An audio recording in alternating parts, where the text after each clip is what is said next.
Hey everybody, how's it going? Here we go. Hello everybody. How's it going? Gunslinger contributed 2,000 total to start a podcast challenge. If you, the face of the revolution. If y'all are getting pretty close to that start a podcast challenge, you better put your points in if you want it. Some people have said they want it. Chantilly has contributed. Hey, Fish and Bread. Hey, Chantilly. Hey, Chun-Li. It's good to see y'all. Hey, Gunslinger. I am excited to talk today. I am going to do some reading from some of my favorite communist writers of all time. One of my favorite communist writers of all time. You may know him. His name is Mao Zedong.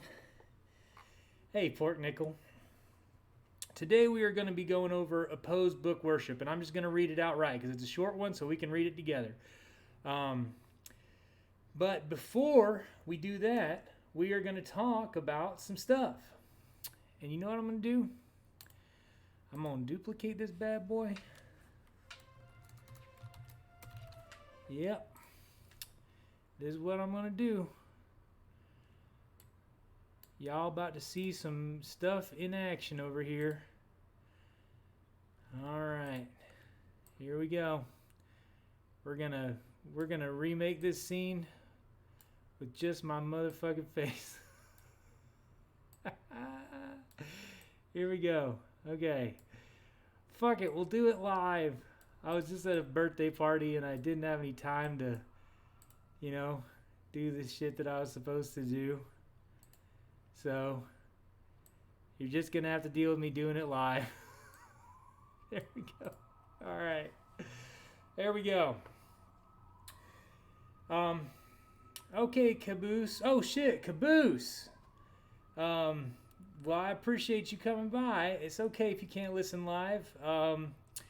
But I'm glad you came by because you're the one who inspired me to do what I'm going to do in a minute. I'm going to do a poll.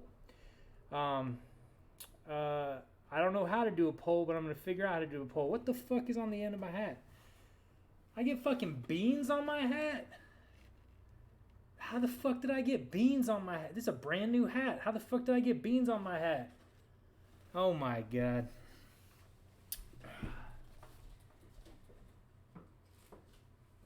Okay. There we go. We're just going straight redneck today. You dip all my hats in beans. What? The beans are seizing the beans. Jesus Christ. Anyway. All right, y'all. I'm glad you're here today. I'm very glad you're here today. I am excited to do this little stream today. I have got some exciting news. So y'all put your shit towards the seizing the beans. Carpe Beanum. Y'all put your points towards the start of podcast if you want to do it, and because we're very close. We're very close to that challenge. 74% raise. Hold on, let's see. 74,000 raise. We need something like 25,000 more. About 25,004 or 300 some odd. Yes, we are so close. Hey, Salcom. Hey, Elijah. Hey, Choice. Hey, Darth Aztec.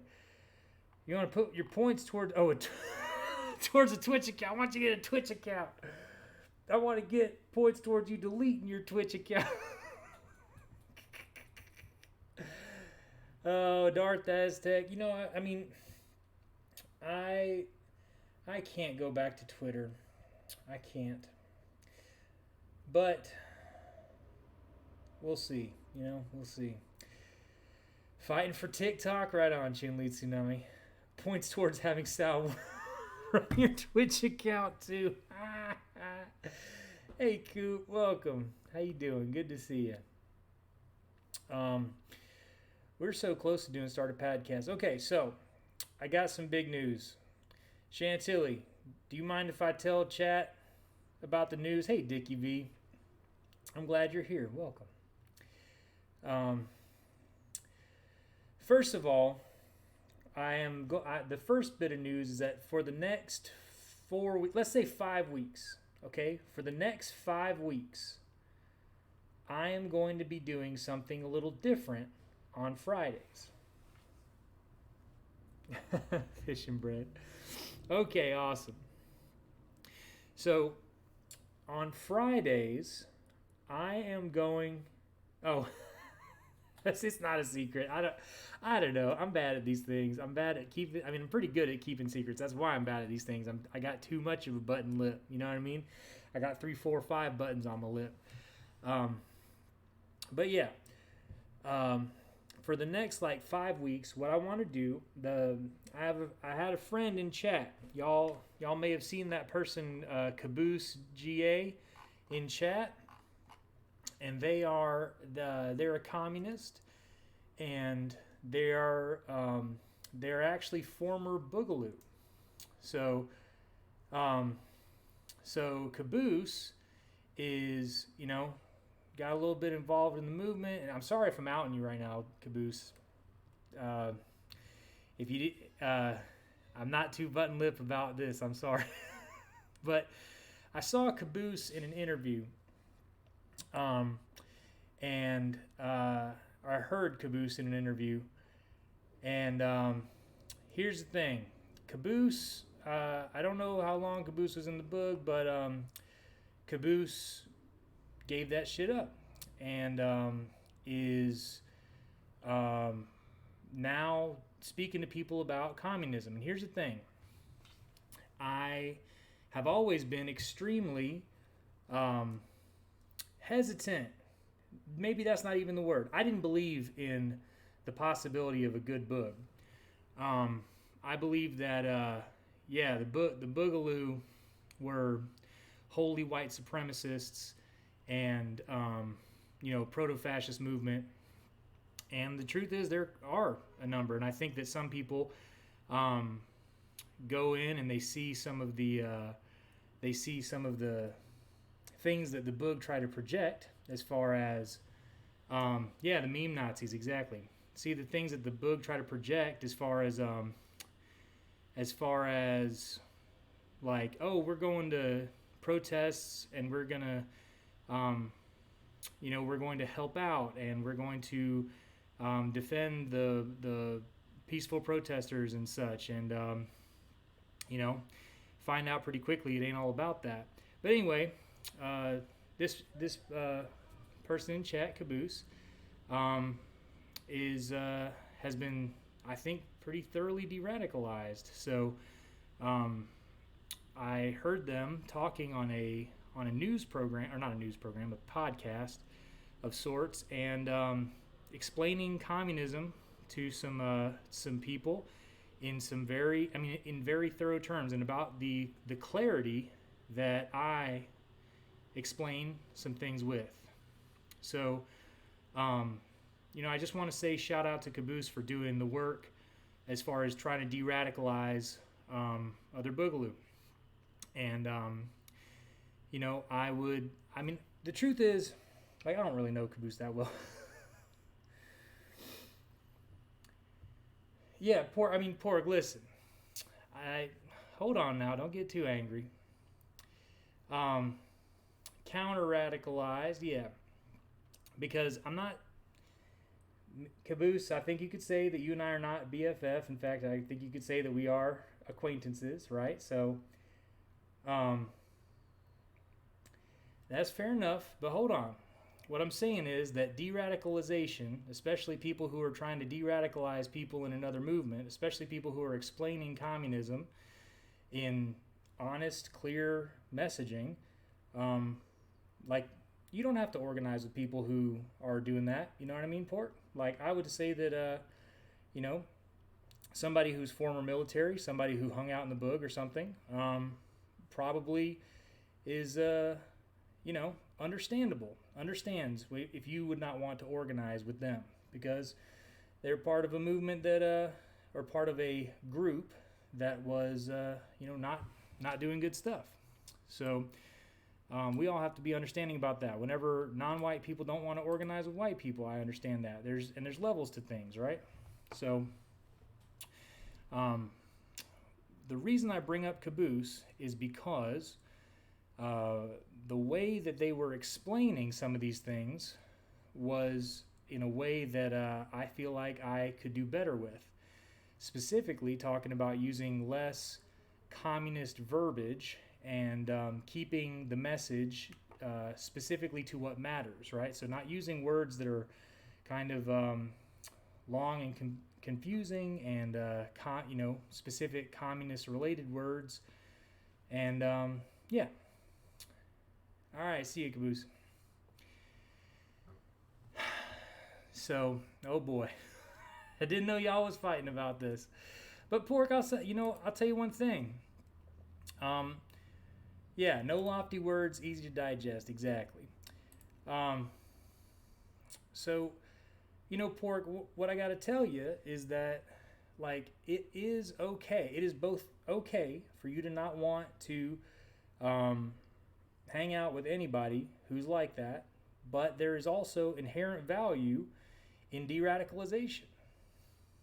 The fewer boog that are out there, the more people who are out there trying to convince boog to stay home, put down their weapons, whatever, right?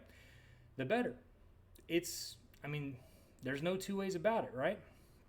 I think that people who are able to go in and de-radicalize neo-Nazis are doing a good thing. That doesn't mean that you have to allow them in all of your organizing spaces. In fact, I think it's ridiculous when people, when people try to say that you have to allow everybody into all circles and, we have to organize with the boog and stuff like that, right? The fucking Red Brown Alliance people like Fiorella and, Jimmy Dore, all them folks. So I don't fuck with that. But there is value in de-radicalization. Straight up. You ain't got to go, Pork. You don't have to go at all. You're welcome here. I'm sorry that it, I am sorry that it kicked off something.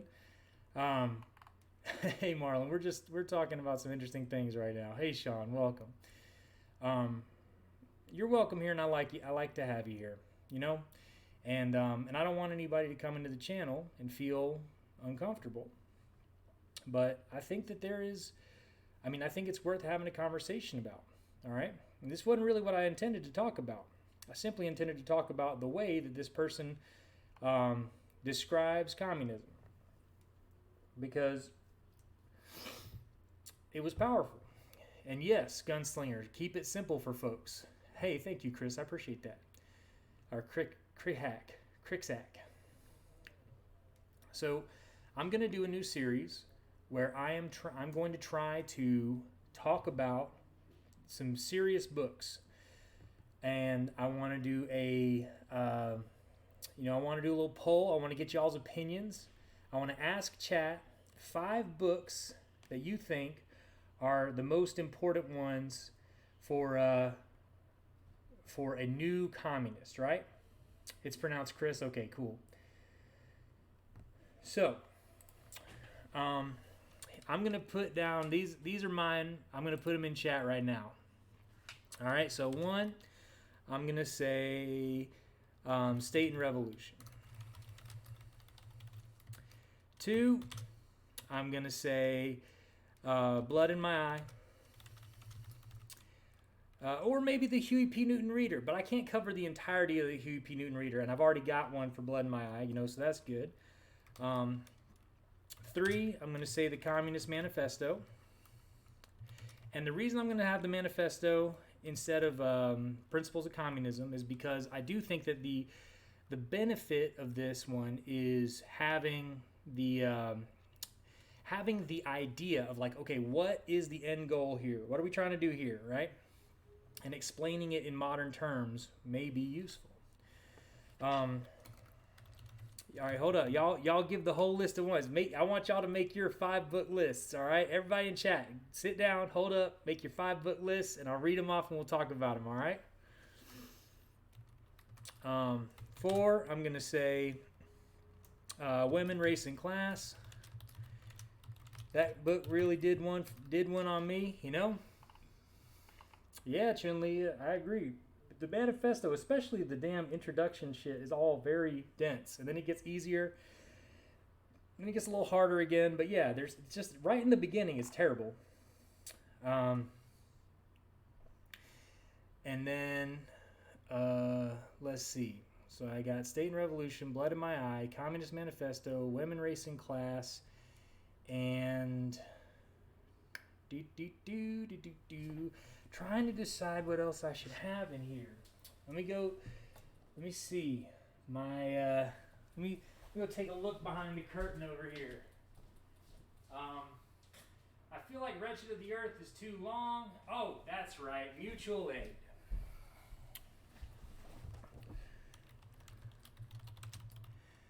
All right, this is my list, y'all. State and Revolution, and this is not in any particular order, but I'll tell you the reason for all of them. State and Revolution, all right. I love combat liberalism, I really do. But State and Revolution because it gives a pretty sober look at why modern, quote-unquote, left-wing parties are ineffective at making any change and what is required to actually make the change, right? Then Blood in My Eye for showing how the communism applies to modern America and how, I mean, there's so many things that come from Blood in My Eye, but how we could do it nowadays, like advancing from State and Revolution into a modern era, as well as looking at things like how the white proletariat, the labor aristocracy in the United States is perhaps not the source of the revolution, right? Looking at the Communist Manifesto, like I said before, for an idea for what we're really going towards for the future. Women, Race, and Class for showing how a communist look at intersectionality and how the quote-unquote middle-class, white, and male dominated movements have been wildly ineffective, have shot themselves in the foot again and again, whereas non-white, non-men led movements have continually been effective at their gains, how there has been a struggle, an ongoing struggle that has had a narrative against it in the United States, where they have pretended that there has not been a liberation struggle for the last 300 years, or 400 years, right? And then Mutual Aid by Kropotkin to kind of round out the idea that human beings really do care about each other and want to help each other, right? So, and that it's not necessarily an altruistic thing, but rather a survival thing in how we got to power. So those are my ideas. Settlers is long, Elijah. I couldn't do, so like, oh shit, black shirts and reds though. That's good. Damn, okay, if y'all was gonna switch out, I wish I could do polls. I don't know how to do polls. Let's see, /poll. Okay, yes, I can do /poll. Okay. And we're gonna do some ranking here.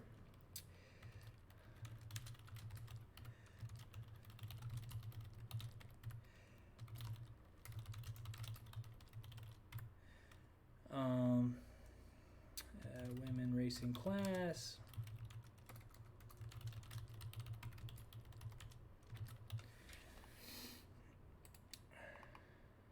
Duration 1 minute. Okay.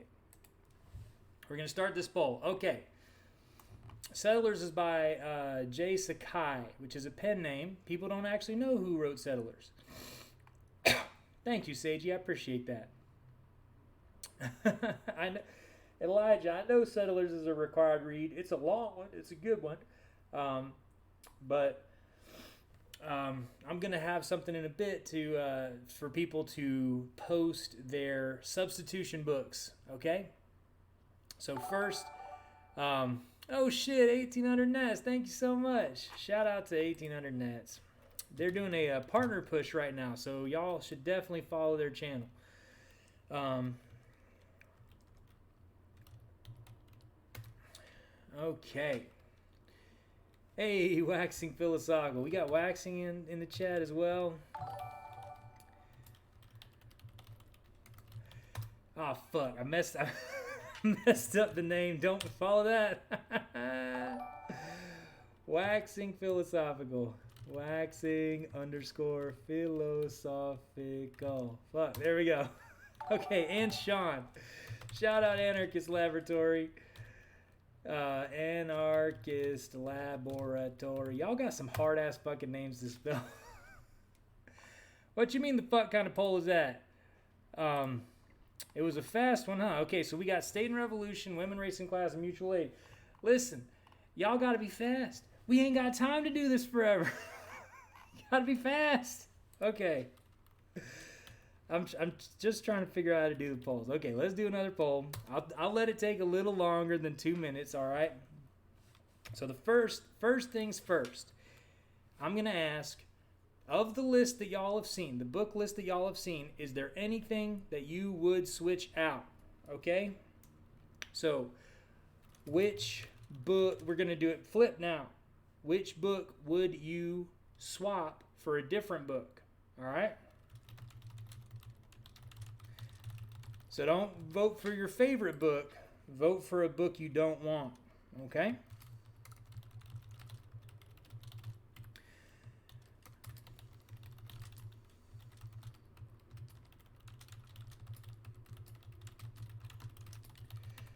And mutual aid. Okay, so it looks like I still have a few people in here from 1800 Nats. So just want to say hello to y'all. It's 5 minutes now. Yeah, now we're voting for what we don't want. Okay, so 1800 Nats folks, welcome to my channel. I am a communist. I teach about communism. Right now what I'm doing is I am going over a little bit of things that I've talked about in the past. I do books on Friday where I do presentations specifically explaining communist texts in easy to understand language, right? I grew up in the Deep South. I have a lot of experience teaching folks who are underprivileged, who are not extremely erudite and well-read, so to speak, right? So regular ass people, if you will. So I try to explain communism for regular folks. So I'm going to start a series now for the next 5 weeks on Fridays where I go over books that I've gone over in the past, most likely, but I'm going to do it in extremely simple terms, more simpler than even normal. Grave Wax, thank you. Is Grave Wax Dad's Wax? Did you get a new thing? Thank you, Grave Wax. I appreciate that. I really like your camo hat. Comrade 66 HOWDY. I ordered Blood in My Eye a couple months ago because it was way cheaper than every other listing and it never showed up. Oh dang, that sucks. I'm sorry. Is the stream a tad quiet? Perhaps. I don't know. Is it? Oh shit! You know what? I didn't got my. Hold up. Thank you. Thank you, Grim. I forgot to open up my software for making my audio better. Oh, have I really? I'm sorry. Well, Grave Wax, you're welcome anyway. I haven't seen my friend Dad's Wax along, but it's just funny because Wax with 2 X's is like their thing, you know? So anyway. So let's see. Gomer, there is a communist bookstore that recently opened in LA. I saw the name and address on Twitter but lost it and can't find it again. Yeah, Darth Aztec, I do know the store you are talking about. So I wish them all the luck, but one of the owners of that store is one of the people who regularly repeat the unfortunately they were told that I am a abuser and a groomer, which I I've talked about a little bit on this channel. But yeah, the main person who repeats that shit around in LA, who has not has not decided to further investigate the story to understand that it was people who were trying to get some revenge on me who started that. Is the main one who spreads that shit around. So I will not be frequenting their establishment. So, fair enough, Marlon. Fair enough. So, let's see. Which book would you swap for a different book? Okay. Almost everybody wants to swap Communist Manifesto out. Very good. So let's hey Sebs, thanks for showing up. Okay. Let's do a shout out to Sebs. Uh-oh. Oh fuck, is my internet out? Oh motherfucker, dude.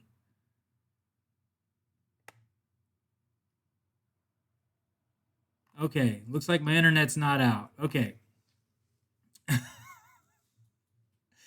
my internet told me that I was fucking that it wasn't working. So I'm glad that it lied to me and I actually am working. Oops. Shit, there we go. There we go. Well, I guess that's just where we are. My internet is drunk, yes. Okay, so y'all tell me which books you want to switch out instead of Communist Manifesto. I like talking about the Communist Manifesto, but I can switch out books instead of the Communist Manifesto. So y'all tell me which ones you'd want to do. Live streaming without internet. Show me your ways. Ah, shit. Hey, you leaving, Dorian? All right. Good to see you. I will talk to you soon. Fundamental principles of communist production and distribution. Okay, that's interesting. Let's see. Utopian communism, utopian and scientific. All right. Listen, y'all. Anybody else got any recommendations? I'll put some shit in. The communist necessity. Okay.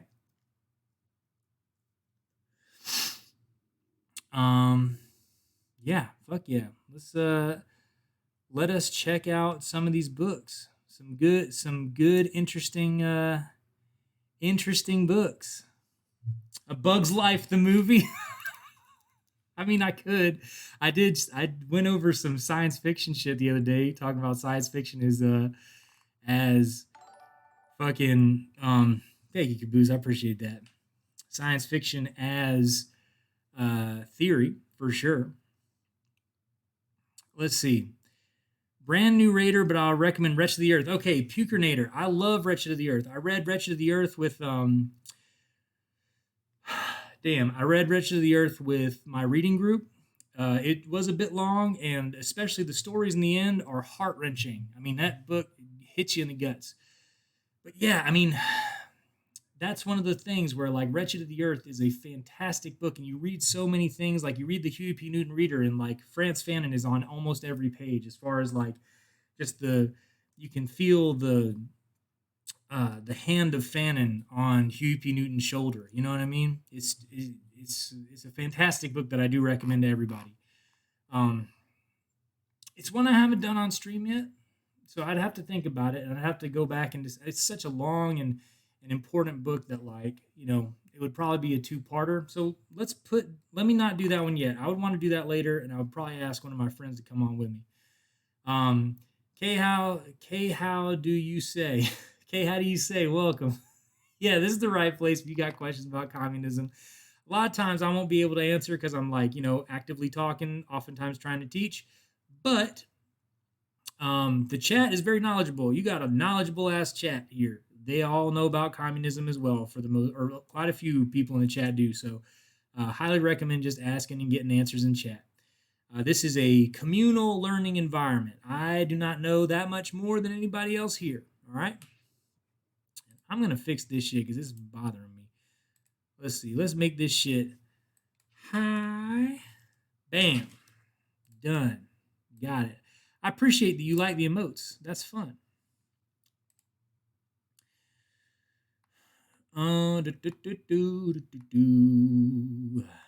Okay. We are all human. That's the truth, Zeno Green. Absolutely. How to change the course of human history. I'm not getting any plus ones. Y'all got to tell me. Like if someone suggests a book, I need to at least hear y'all say, yeah, that's the book I want to hear about. Okay. Let's see. Hold on. I was looking to see if some people is still in chat. I don't know if Chantilly's still in chat. I would like to ask them what they think. If they have any recommendations for books.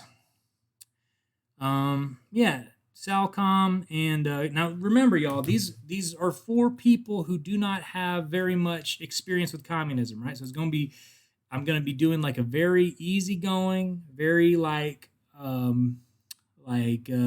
talking it through very gently, not using any big words. So like, Wretched of the Earth is in fact, I think, a good book for that style, as far as like there's so much good stuff in there that is worth discussing on a person to person simple language basis. But yeah. Okay, I was just saying, Chantilly and Sal, if y'all have any recommendations for books that I should, either books I've already gone over or books I haven't gone over, then pop them in the chat. So this is, I got 2 announcements, Elijah. This is because y'all haven't read The Communist Necessity yet, and it shows, all right, Marlon, I'll look at The Communist Necessity.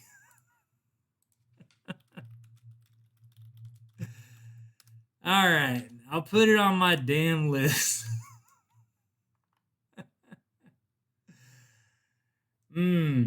Shock Doctrine and Mini Manual. Is Mini Manual good for new people?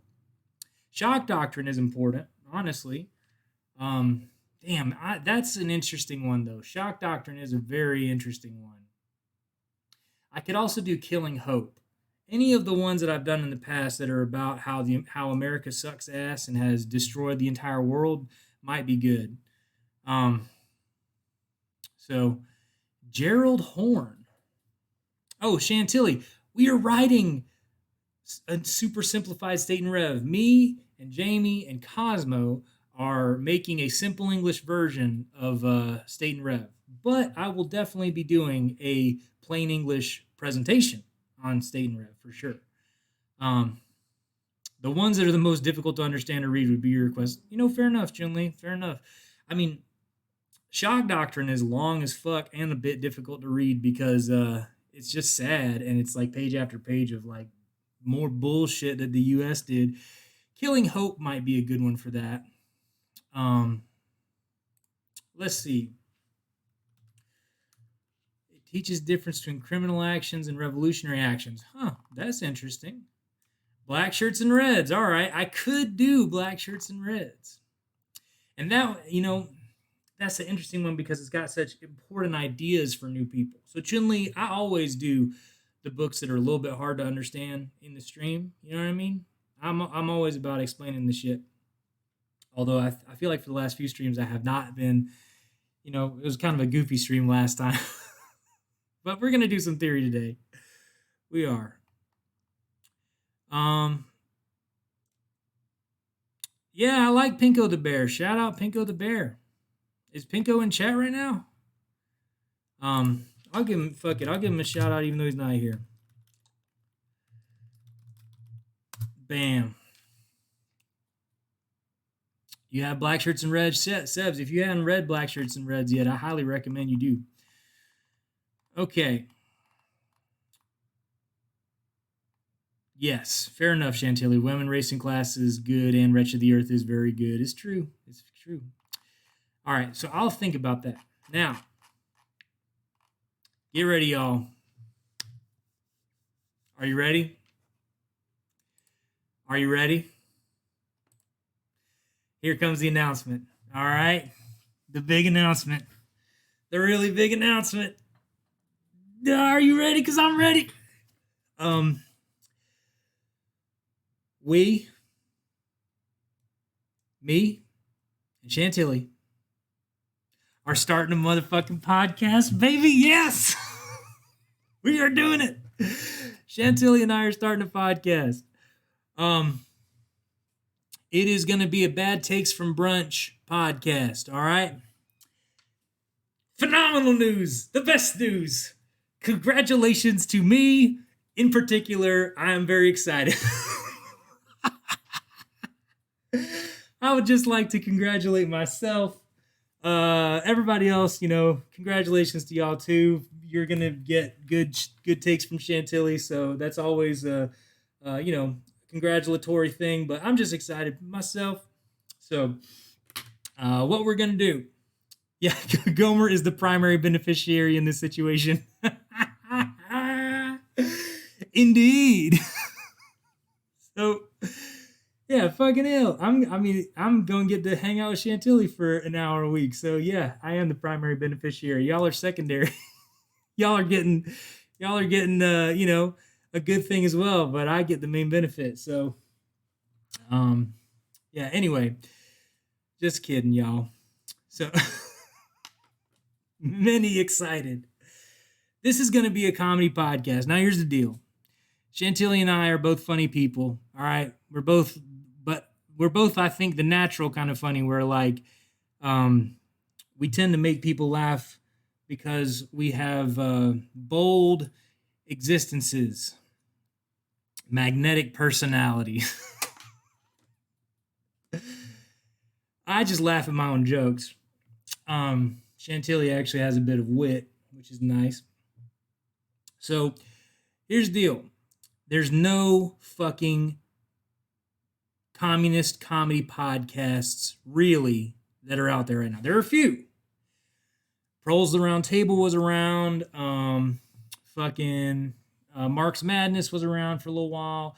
Trillbillies and Dixieland of the Proletariat are fairly close, to communist content. I know that several of the creators are communists. Dixieland in particular. Thank you, Marlon. I appreciate that. We have bold existences, Chantilly. You know it's the truth. But yeah, I just think there's a dearth of content available out there, and sometimes, yeah, Choice. I know. But sometimes you need to laugh. Sometimes I'll be listening to stuff and I'll be learning, and it's fantastic to sit there and learn. And so many people pump out very important work online. Revolutionary Left Radio, very important. Millennials are killing capitalism, very important. But yeah, truth be told, I get a little sad. When I'm listening to this stuff, I get a little sad. And a lot of it doesn't have to do with everyday life stuff. So Chantilly and I are going to be making fun of liberals and, of course, conservatives. But the thing is, conservatives oftentimes are mean and unfunny, whereas liberals are thoughtless and silly. So it's just a little bit easier to make fun of liberals. When you make fun of conservatives, it's like, ha ha, you want me to die, ha ha. It's just, it just doesn't hit as much, Krasnaya, thank you so much for your follow. I appreciate that. So yeah, anyway, we are going to be doing a podcast, and hopefully it will be both mildly informative and funny. There's no guarantee on either. It may just be Chantilly and I laughing at our own jokes for an hour every week. But I hope you enjoy that too. It'll be like hanging out in our living room with us, Yeah. Yeah, they don't care either, exactly. Oh, well, I don't know. It's funny. The thing about Republicans is Republicans really do care when you make fun of them. And we can rip on Republicans. There's no doubt. I do on a regular basis. But they care in a different way. They care in an aggressive way. They care in like a we'll find you kind of way. So not that I'm worried about that, and I believe that in many ways Chantilly's like that too. Like, find me, bitch. You cannot kill me in any way that matters. At least that's the attitude we try to project. But yeah, we are going to be having fun, and I don't know if it's going to come out this week. It may come out next week, but we'll see. We're going to try to do it with, good quality production value, maybe. It's going to be called Bad Takes from Brunch.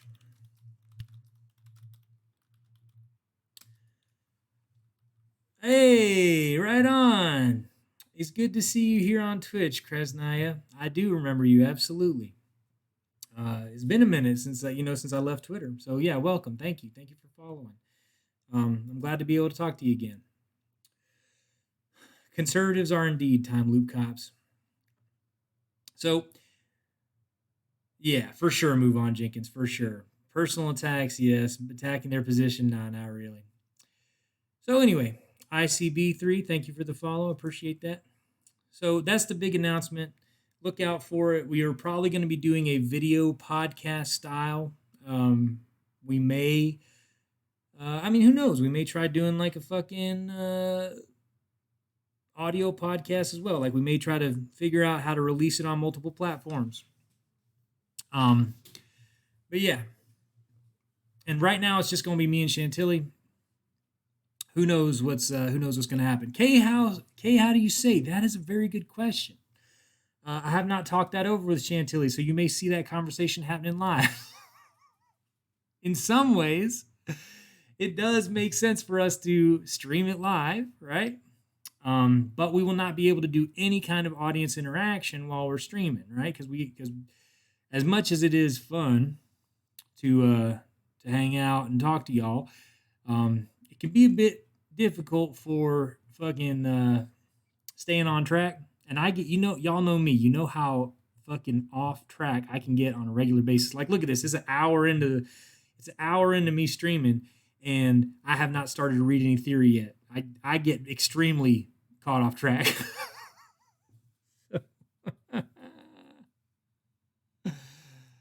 Yes, many ideas, very little experience. Oh, what are you gonna do? What are we gonna be? What liquids will we be dunking libs into? We'll be dunking them into giant vats of their own tears. Giant vats of their own stinky, salty tears. Yeah, right. Move on, Jenkins. Exactly. It's the contradiction of chat. Yep, it's the way it is. Bolden, you say don't sell out to big podcast. You gotta understand this whole thing. This whole communism thing has been a grift from the beginning. I became a communist to get rich. The only thing I ever wanted in life to get rich. I looked at my family members who went to school and became doctors, my cousins who became lawyers and shit, and I said, I don't want to use my privilege in that way. I don't want to go to school. I did end up going to school, but don't worry about that. I want to just get rich off of communism. You see? So I started a video teaching service on Twitch that gets tens of people every week. I'm on my way. The money, it's coming in. It's coming in not enough to even pay for my food for the month. But it's coming eventually, right? This communist grift is going to pay off. I can feel it in my bones. Yeah, Chris Naya. Became a communist just to start a podcast. Mission accomplished. You know what? I'm rich, bitch. Yeah, exactly, Darth Aztec. I'm monologuing. This is me monologuing. So the grind don't stop. Exactly. This is rise and grind communism. Y'all gonna see me start shilling things like Alex Jones does. You know what I mean? I'm gonna start selling like supplements that I'll do like shirtless pics, and the first pic will be me regular, and then the second pic will be me in like a slightly red filter. I don't know if y'all ever saw that shit. I should pull it up. I mean, it'll probably get my channel taken down for being aggressively pornographic, but yeah, Alex Jones did absolutely sell some health supplements, and all he did was change the filter. between his. I mean, he didn't even suck in his gut. All he did was change the filter, like the color filter between the before and after picture. It's just amazing. I will take the shirtless pics. Will you, Sean? Will you? Yes, the communist to filthy rich podcaster pipeline. I mean, the thing is, did it work out for Chapo? It did. It did in a way, didn't it? They started off as ding dong old sports writers, and then they started being just aggressive enough to get people interested, to feel like they're super leftist. You know what I mean? And then those motherfuckers make $100,000 a year, each of them. If it's split evenly, I don't know. So yeah, we could really get our grift on. But I'll tell you, just from knowing people like Ryan Knight who do have popular podcasts and only make $600 a month off of it, I just don't think that podcasts are a very good business opportunity. It's like there's like 5 people making money off of podcasts, and everybody else is like, it's going to happen one day. Our big break is coming. Nutraceuticals, brain force. Yes, exactly. Maybe you know what we should do, Chantilly? We should have fake products that we hawk. Like we can sell, you know, I saw a fake product the other day on somebody's stream. It was like a corn supplement, Corn PM. It's from like a goofy fake store, like a fake supermarket where all the products are fake. And I just can't stop thinking about it. So we can hawk stuff like Corn PM. Oh, yes. So Muro, the Chapo Patreon, and their monthly listens, like all together, so they do make money, and their Patreon may be down now. People may have stopped subscribing, but before it was higher than 100K. And if it's 100K, that's 100K a month, baby. Straight up, that's a lot of money. Hydroxychloroquine, yes, Krisnai, yes. Oh, you make those graphics? All right, awesome, Grim. We could do that. Sean, Corn PM. We found your dirty secret. We found your dirty Iowan secrets.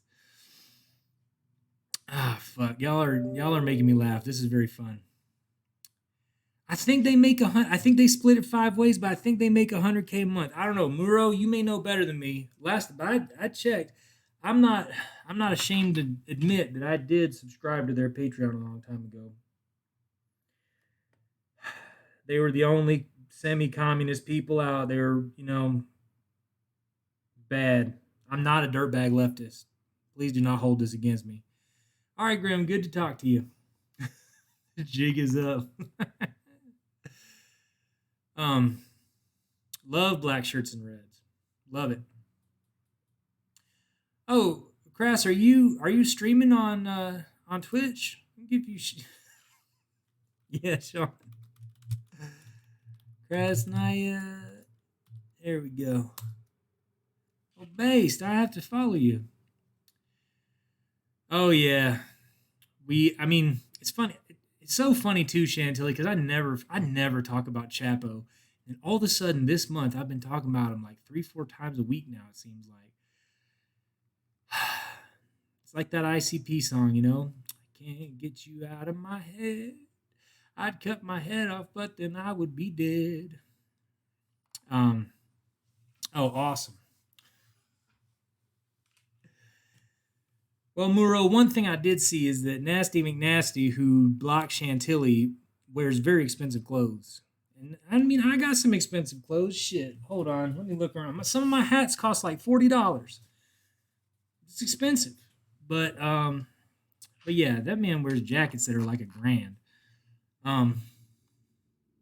Champagne socialist for real, yeah. Okay, so that's the announcement. We'll figure out when it's going to get released. It may not be on a weekly basis. It's going to take up a little bit of my time, so I don't know if I'm going to be able to do the Saturday streams that I was planning on doing, but I am very excited nonetheless. Also, y'all go subscribe and follow Chantilly, all right? If y'all haven't watched Chantilly talk on their channel, what are you doing? You should. I really hope y'all do click that link and go follow Chantilly. And the reason is not just because they're starting a podcast with me, and therefore I am trying to be nice. That's not the reason. The actual reason is because Chantilly puts out a lot of good stuff. They have a Patreon. They do music on Spotify. But besides all that, their streams are very fun and it's very colloquial, and you can maybe see a side of Chantilly that you don't get to see on Twitter when they are mercilessly roasting motherfuckers. Just annihilating people, literally taking them, breaking them in half, drinking out all of their marrow from their bones, and throwing away their husks. That is the ideological thing that Chantilly does on Twitter to people.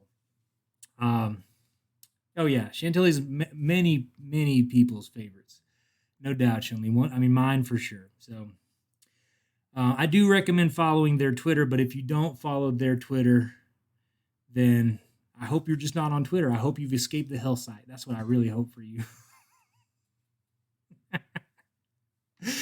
Chantilly is peaceful. They're not doing anything. They're not destroying people, breaking them down until they are in a state of ego death. They're not doing that anymore. Okay. Well, let me start doing some theory. What do y'all think? We're going to do something fun today. You discovered how to mass block? Well, that is good, actually. I wish I had discovered that before I left Hellside. Hey, I'm out of there. Nobody is going to make me go back to Hellside. You can't make me go back to Hellside. Oh, fuck. Oh, fuck. Oh, what did I do? God damn it. Call bullshit. I am such a fucking boomer on this shit. Okay, there we go. There we go. Spicy. Yes, Chantilly can definitely add that sazon of destruction of people with bad takes. Oh yeah, Darth Aztec. My stream's gonna go above an hour tonight, no doubt.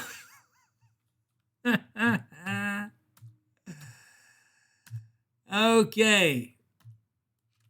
There we go. Opposed Book Worship by Mao Zedong from May 1930. This was just a little bit of history for you. This was during the time around where Mao was kind of rising in the ranks of the Communist Party in China. I believe this is just around when Mao had fully finished doing some of his work by himself, or not entirely by himself, but much by himself in the countryside, doing land reform. Right, the battles with Japan were ongoing. I don't think the Kuomintang at this point had fully turned into ass hats. They were just sneaky ass hats at this point, I believe. But certainly there was a division between the Kuomintang and the Red Army, right? So anyway, what Mao did as part of his process is he released a lot of his greatest hits at this time, which is amazing. It's kind of like I don't aspire to be this way because I don't think I can. I don't think I am a genius. I don't write as well as Mao did. But it is amazing. He's a true warrior poet. You know what I mean? He wrote a bunch of this shit while he was doing active land reform, like, pulling guns on landlords and shit, and being in an army. And, Marx took like 7 or 8 years to come up with capital, and, wasn't really doing much else. Was kind of hanging out, living off of Engels' money.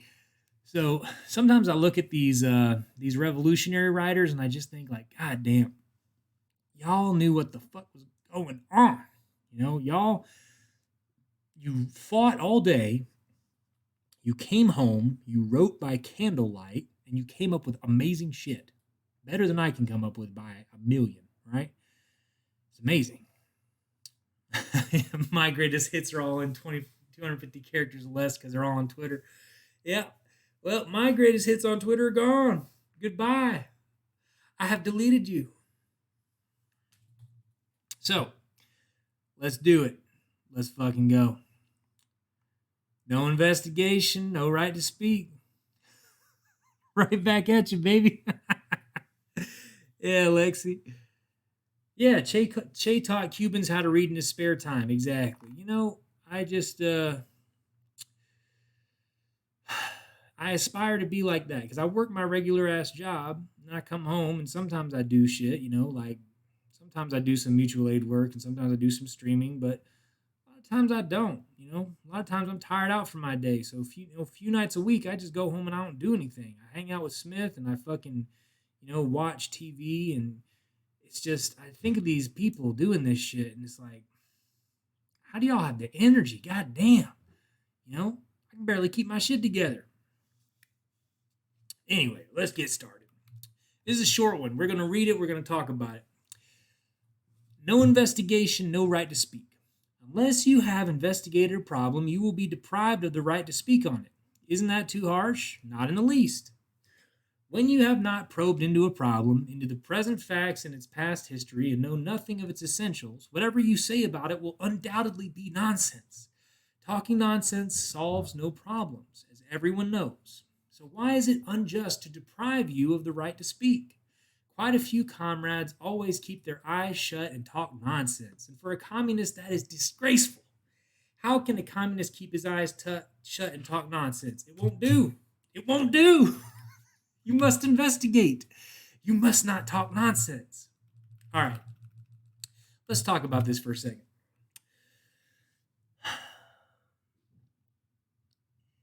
A lot of people in the world are very afraid of looking like they don't know, right?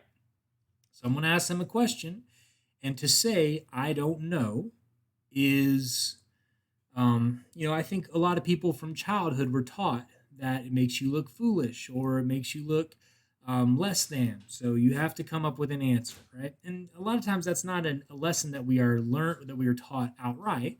It's simply something that comes up through interactions with peers and just socialization and culture, right?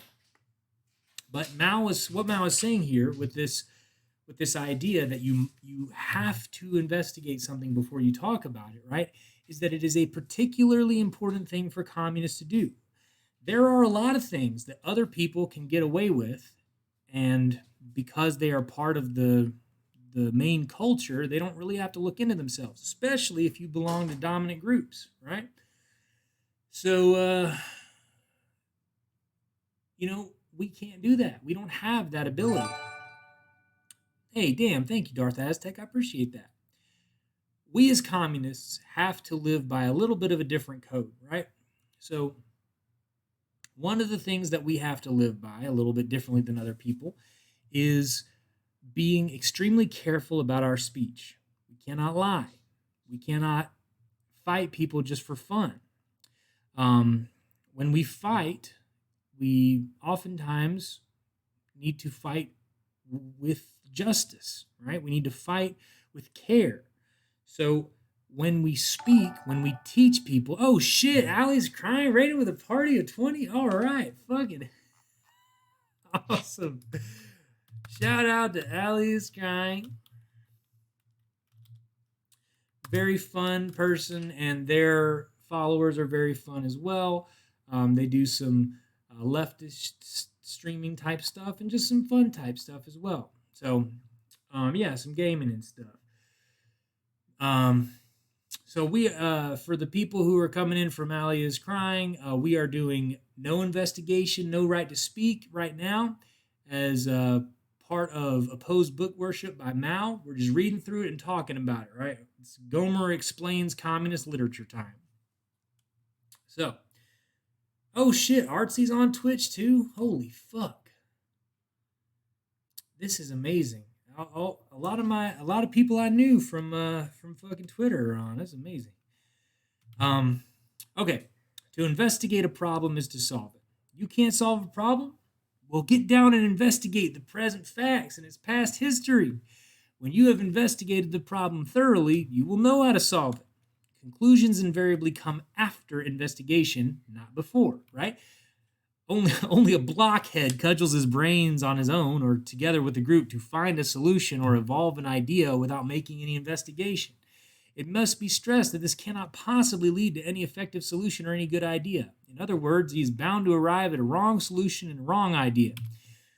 All right, so this is very good. How many times have you talked to somebody and they're thinking about some kind of mutual aid thing to do, thinking about what to do in their area, and they think and they think and they think and they think and they think and they never really start, and you know, and eventually they come up with an idea, but it turns out after all that thinking, it doesn't really work. It's very common, very common. Dream date. I'm about to start selling these hats on Etsy, probably starting tonight. I have set up the Etsy shop. I am making sure I have scoured it to get all of my personal information off of it. And yeah, we're going to sell a few of these. Hold on.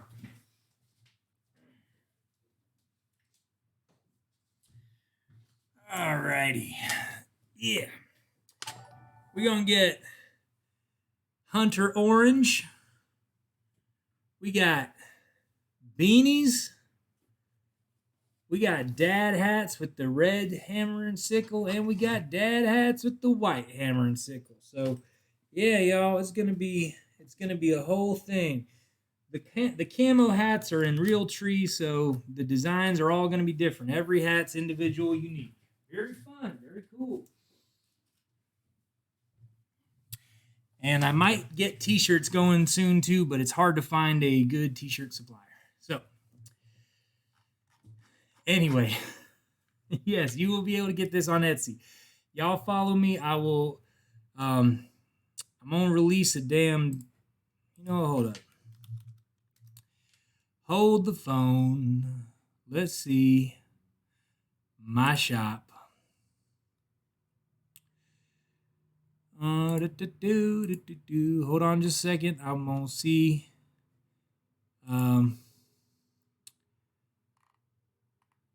Okay.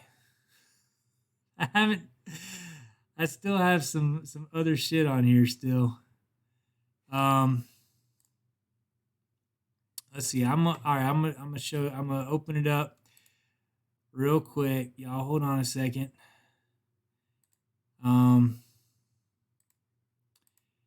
I am going to show you the new Etsy shop. It's not ready yet. I don't have my shit posted yet. I'm sorry, I don't have my delightful, lovely clothing posted yet. But, I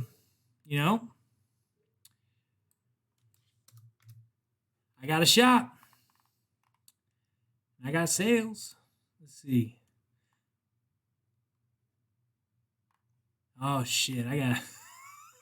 I gotta fix this. I can't do it yet.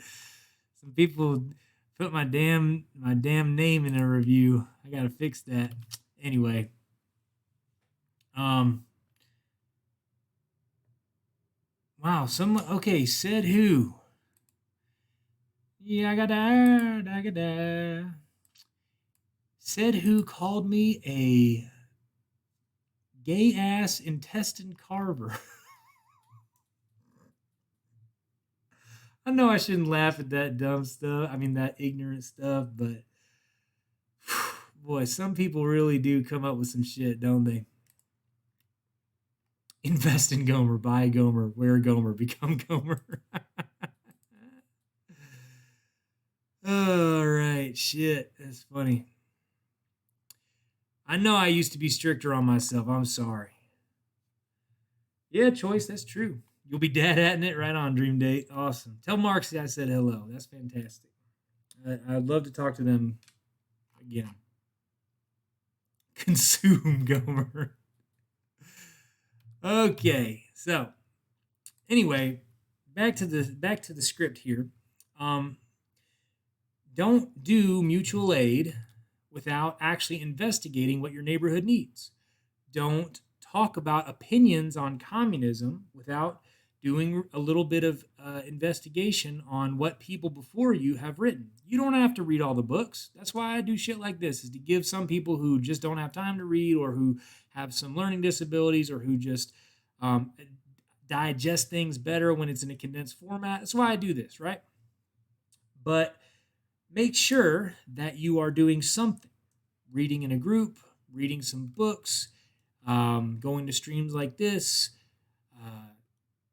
watching YouTube videos, listening to podcasts that are specifically theory oriented, like Red Menace. It's important, right? Because if you're going to call yourself a communist or even a leftist, right?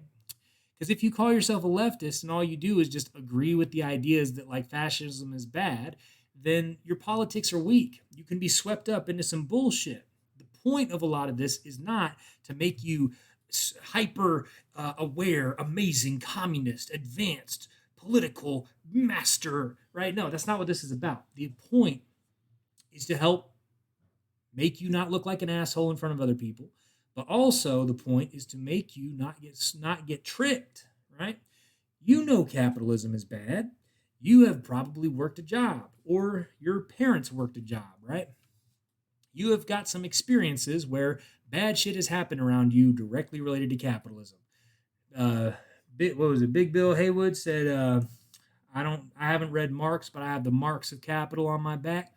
Right? You can understand this shit without reading the books. The point is that you don't really understand the nature of how they keep this shit running until you have engaged a bit with theory. And that's important because people constantly lie. The opportunists, and when I say opportunists, what I mean is people who are pretending to be communists, or people who are leftists, progressive Democrats, whatever, who say exactly the problems that you experience in your life, who tell the truth about your pain, but then they tell you a solution that is bullshit. They tell you a solution that simply will not work. That's why we do this shit. It's to understand what will and will not work. An investigation is required for this. Mao ain't saying you have to read theory books. Mao is simply saying you got to investigate a little bit for yourself. So, let's see what y'all are saying in the chat. Yeah, anti-capitalism isn't an ideology. That's correct. That's a good take, Marlon. Hell yeah. Okay, let's keep going. There are not a few comrades doing inspection work, as well as guerrilla leaders and cadres newly in office, who like to make political pronouncements the moment they arrive at a place, and who strut around criticizing this and condemning that when they have seen the surface of things or minor details. Such purely subjective, nonsensical talk is indeed detestable. Hate those motherfuckers. These people are bound to make a mess of things, lose the confidence of the masses, and prove incapable of solving any problems at all. Thank you, Jane the Message, for rating. That's very nice. Chosen, hey! Shout out to Jane the Message. A lot of cool streamers coming by today.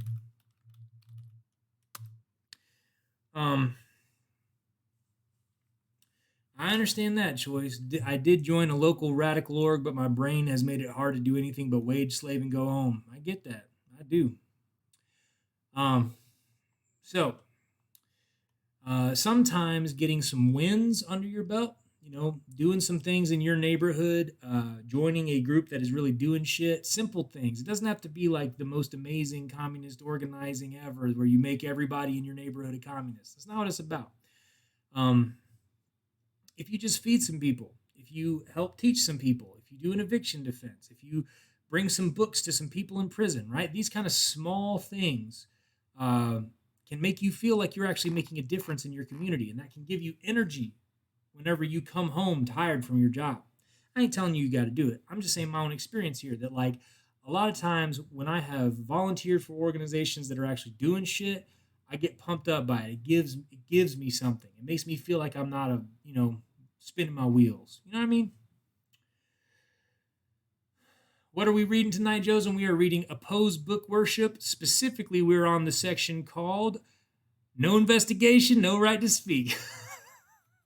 All right. So anyway, he's going on right now about Mao's going on right now about how these people who like walk up don't actually do any like checking out of the situation and just start making big political pronouncements. You know the type, right? You've seen, I mean, let's just bring it back to last summer, right? I know y'all have seen people do the tiniest bit of reading up on Black Lives Matter and then say some shit out of their neck about it, right? People who have no idea what's going on between the police and non-white people in their city, and everybody has an opinion.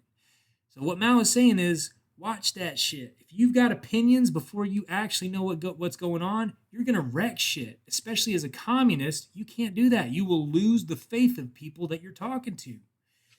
And I think it's valid. I mean, I've done it, right? I've literally done this thing where I talk out my ass a little bit. I have some ideas, I have some opinions, and I talk out my ass a little bit, and I can see people's eyes glazing over. I can see them immediately lose trust in me. And the thing that happens is it takes a lifetime to gain trust. It takes a moment to lose it, right? So as communists, a lot of times you are, every moment that you're talking to somebody, you are not just a representative of yourself, you're a representative of a lot of things, right? And no, it doesn't all rest on one person, right? We don't believe in idealism where you simply say the correct words to someone and then they bang become a communist, but rather it is the case that there is a material aspect to theory, as in like when people have lived their whole lives in the shittiness of capitalism, and you come by with a truly new idea. If you fuck it up in the telling of it by lying or by talking about things you don't know about, then you set them back, right? You've made communists look like a dick. So Mao is saying we got to keep the trust of the masses. Truth is on our side. It's very simple. You won't fuck it up by just not understanding it so well. But if you talk like an expert when you don't understand it so well, you might, right? That's all. Yeah, Card Horse, me too. I love the principles of this reading. Yeah, definitely, Jane. You need some enthusiasm. And you have to know the shit. But that's why we do what we do. The truth is, a lot of the principles of communism, a lot of the things that we talk about are very simple. So you can know the shit very well in a short amount of time. And it's good to have some self-confidence. Like Chun-Li, I know that you sometimes worry about not knowing enough. I've heard you talk about that before. So yeah, it is a good thing. It is a good thing to do a little reading and to set out pretty clearly what you understand, or to do a little podcast watching, or to do a little bit of group reading. However it is that you engage with theory, it's a good thing to do so that you can gain trust of people when you talk to them. Thank you for the follow, Card Horse. I appreciate that. Did I read your mind, Chun-Li? That's funny. Truth is on our side, and I'd like to see how your hair would fare in a blizzard. Yeah, Card Horse, it is hard to be disciplined. It really is. Yeah, hell yeah, Card Horse. That's good stuff. When they come across difficult problems, quite a number of people in leading positions simply heave a sigh without being able to solve them. They lose patience and they ask to be transferred on the ground that they have not the ability and cannot do the job. These are cowards' words. Just get moving on your two legs. Go the rounds of every section placed under your charge and inquire into everything, as Confucius did. And then you will be able to solve the problems, however little is your ability. I love this shit, right? Because Mao is saying right here, you don't have to be fucking Einstein to figure out the problems of your neighborhood. You just have to go walk around and ask people. You have to be able to talk to people. Although your head may be empty before you go out of doors, it will be empty no longer when you return, but will contain all sorts of material necessary for the solution of the problems. And that is how problems are solved. Must you go out of doors? Not necessarily. You can call a fact-finding meeting of people familiar with the situation in order to get at the source of what you call a difficult problem and come to know how it stands now. And then it will be easy for you to solve the problem. Investigation may be likened to long months of pregnancy and solving a problem to the day of birth. To investigate a problem is indeed to solve it. Good shit. Yes, I agree, Darth Aztec. It's a great paragraph. Mojo Kimbo, welcome. How you doing? I love that little emoji you got. Very, very fun. I got a couple of fun little queer emojis. Let's get some sickles in the chat. I don't know, Lexi. I don't know. That's an interesting question. Mal would probably say, stay the fuck off of Twitter.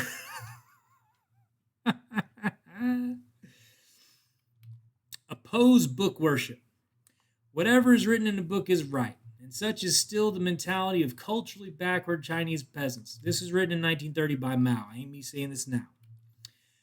Strangely enough, within the Communist Party, there are also people who always say in a discussion, show me where it's written in the book. When we say that a directive of a higher organ of leadership is correct, that is not just because it comes from a higher organ of leadership, but because its contents conform with both the objective and subjective circumstances of the struggle and meets its requirements. Let's talk about this. What Mao is saying here, totally, Josen, agreed.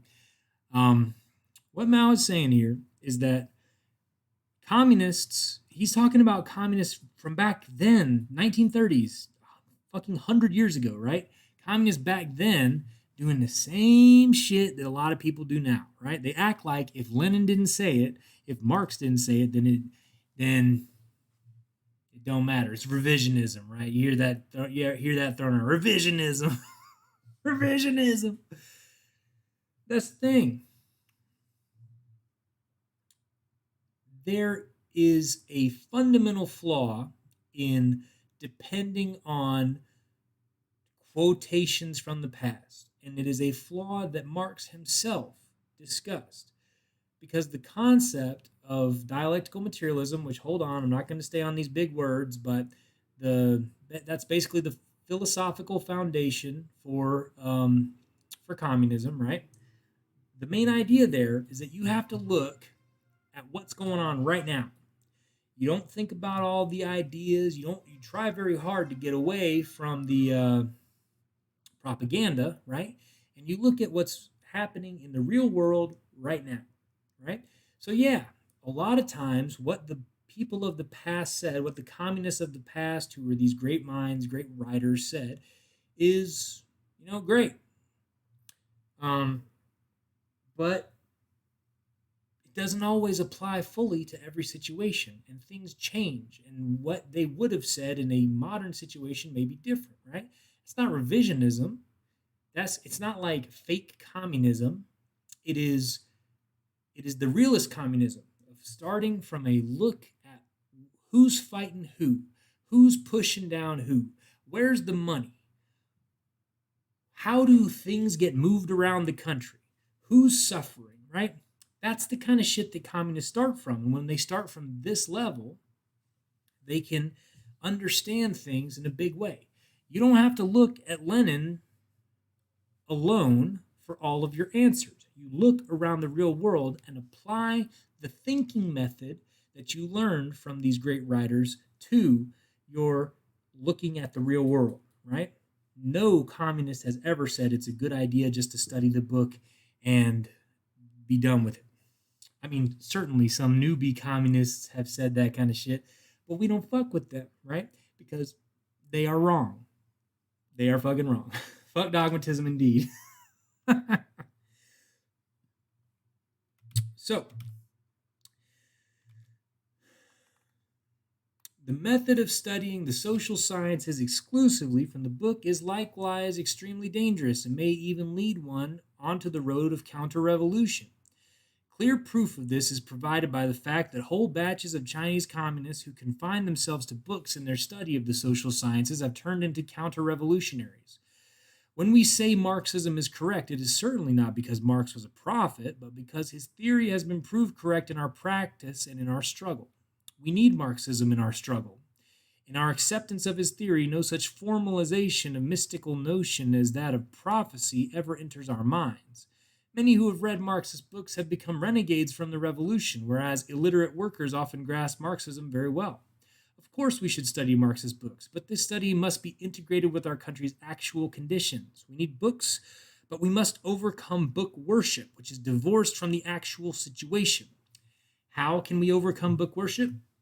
The only way is to investigate the actual situation. I mean, ain't that... I don't even need to explain this shit. I could just read it straight because what Mao is saying here is exactly what I was just saying, right? Check out what's going on in the real world around you. Apply the things that you learned from the books in the past. Don't just look at the world and ignore all the theory of the past, because the theory is there for a reason. It teaches you how not to get swept up in some bullshit. But if you just read the books and you're just constantly referencing the books, right, you'll end up an asshole. You'll end up fighting against the people who are actually doing good for the community.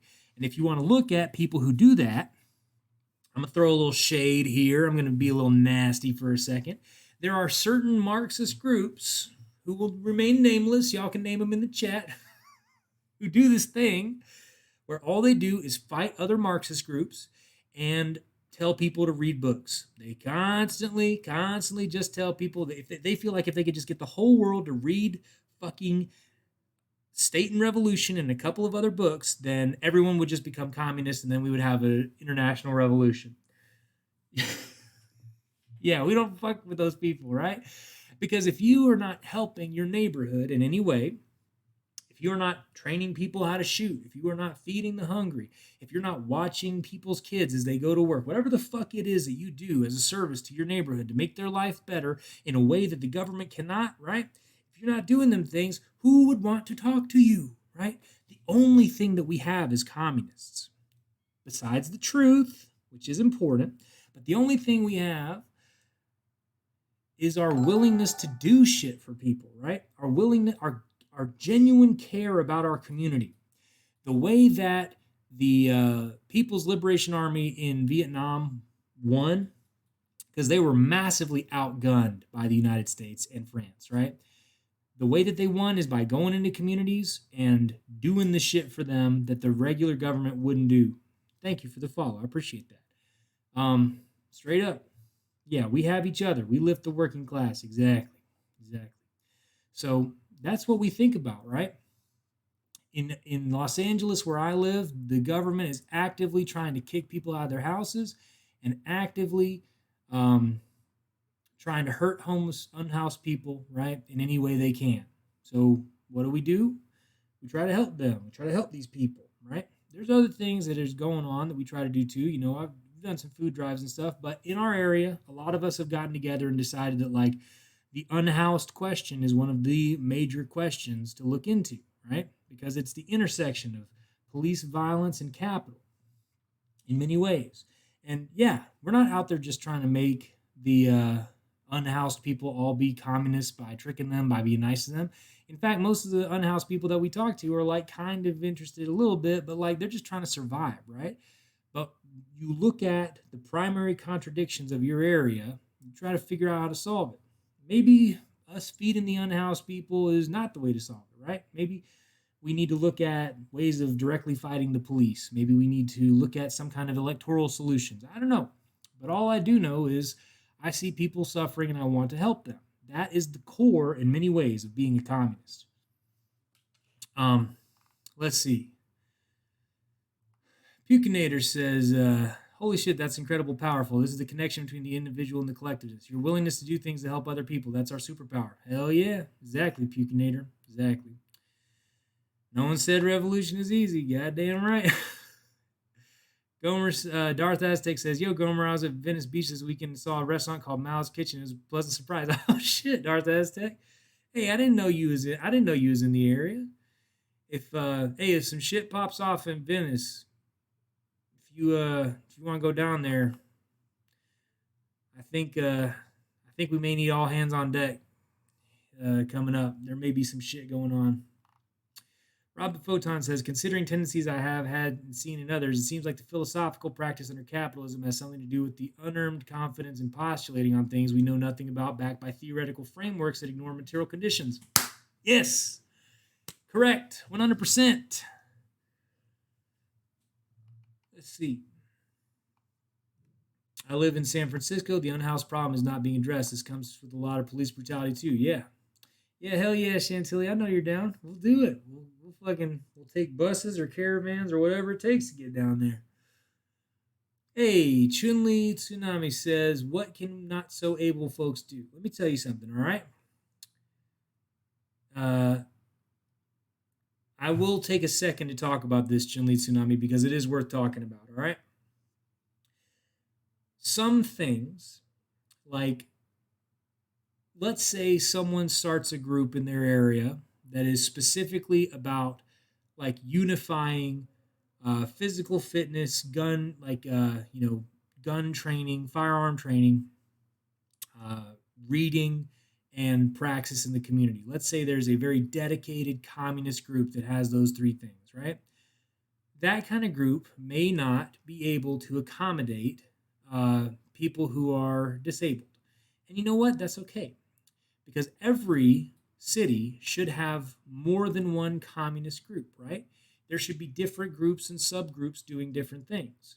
And people who are differently able can do a lot of things behind the scenes. For example, just thinking about groups that I've been in, we always need people to help take meeting minutes, to organize, to handle the money, to schedule, to keep people going, and to fucking motivate people to do things by like pinging them. The the emotional labor of pinging people and being like, "You coming to the event? Coming to the event?" Right? Not bothering them, but reminding them of the things that they have signed up to do. Right? This kind of labor is extremely valuable and important. Many people, although they do not say that they refuse to do this kind of labor, de facto, they do refuse to do this kind of labor, right? Because a lot of people want to be on the ground. They want to go do shit. They don't want to be um, working spreadsheets and calendars and, taking notes and running meetings and shit. So that kind of work is valuable and important. And especially when we talk about de facto power systems and de facto hierarchies, um, social structures that pop up, you actually end up with a lot of power when you do that kind of shit in a group because of how much other people have a tendency to fucking refuse to do it. So yeah, that's how differently abled people can help out in ways that matter quite a bit. It's not make work; it's fundamental work. Um, yes, flex move exactly. Sam says Enver Hoxha was the best. I don't never know how to say their name. Was the best communist leader. Well, I mean that's fun. That's a fun opinion. Um, good work, everyone. Rest well when you need to. Yes, Mojo Kimbo agreed. Yeah, Josen, that's good. No problem, Chinley. Happy to talk about it. And that's, yeah, Marlon has a really good point too. This is a longer conversation or analysis to be had, but it depends on individual disabilities. And for those of us with disabilities, we need to do a little personal investigation to figure out what works best for us. Yeah, for sure. Yeah, sorry, Darth Aztec. I didn't mean to poop in the post toasties, but I just I would like to reconcile with those people, but I can't do it while they're doing this shit. Anyway, getting back to it. Without investigating the actual situation, there is bound to be an idealist appraisal of class forces and an idealist guidance in work, resulting either in opportunism or in putschism. I think putschism is like blankism, perhaps. Somebody look up putschism for me in the chat. Oh shit, he says putschist a bunch in here. Quick, somebody look it up in the chat. I don't know what that word means. Fish and Bread says, I'm a natural propagandist, so I'll be better served making flyers and writing speeches. Sure. I mean, I've seen some of the, you put some of the stuff that you write in chat. It's great. So absolutely. That's the kind of shit you do. I have, there's this kid on Twitter. Some of y'all may know her. Her name is Cass. She does a lot of making of posters and stuff. And I've oftentimes tried to be supportive of Cass because, she feels kind of uncomfortable in doing some in-person stuff, but she makes great flyers. So it's like, fuck it, make your flyers, give your flyers out to people. And She does. It's great. Putschism is the belief that a revolution should take place by means of a putsch. Now, what is a putsch? A violent attempt to overthrow a government. Right. So it's blankism. It is blankism. Got you. So we don't do communism by coup, right? We do communism by grassroots uprising. Do you doubt this conclusion? Hold on, what was the conclusion? Without investigating the actual situation, there is bound to be an idealist appraisal of class forces and an idealist guidance in work, resulting either in opportunism or pushism. Now, when he says idealist, what it means is not like hoping for the best or believing the best thing will happen. That's not idealism in a communist sense. What he means here is living in the world of ideas, living in the mind, thinking that you just say shit and other people believe it and it changes everything, right? But rather, the opposite of idealism is materialism, which means changing shit in the real world, paying attention to what is going on in the real world, understanding that real world things influence ideology, shit like that, right? So, do you doubt this conclusion? Facts will force you to accept it. Hold on, somebody just followed. Thanks, Sage All Cap. I appreciate that. Yeah, so a coupe, exactly. A coup, not a coupe. I'm sorry. I drive a coupe, but we are talking about a coup. So, just trying to praise the political situation or guide the struggle without making any investigation, and you will see whether or not such appraisal or guidance is groundless and idealist, and whether or not it will lead to opportunistic push errors. So he's using some important words here. These are words that that matter. Okay. Yes, agreed, March of the Fire Ants. Thinking that just reading the correct books will turn everyone into a communist, as was mentioned earlier, is also idealist. Yes. Oh, right on, Grim. Nice. So, opportunist, like I said a bit ago, is the kind of person who says the correct things, diagnoses the problems of society, but then gives a solution that will not work, that reroutes revolutionary energy back into the establishment, that spins revolutionary or potential revolutionaries' wheels, that wastes money. And oftentimes, opportunists are indeed funded by the establishment, which is why we get that term opportunist and has a bit of a money tinge to it. You know what I mean? And then putschism we just described. So Jane the Message says, I have issues with violent revolutions. It's antithetical to the project of treating people's health as valuable. Violence harms people, and using people as eggs you have to break to bake some cake is traumatic. I will not eat blood cake. You know, Jane, I understand that, but I have to say that capitalism is violence. Capitalism is runoff of violence, right? Every day that we do not stop the way that police treat people in this country, we are allowing violence to continue. So when 1/3 of all black men have been in some stage of the incarceration process, when we have literal slave labor in this country, when the hyper exploitation of non-men, right, oftentimes is linked directly to rape culture, like what options do we have?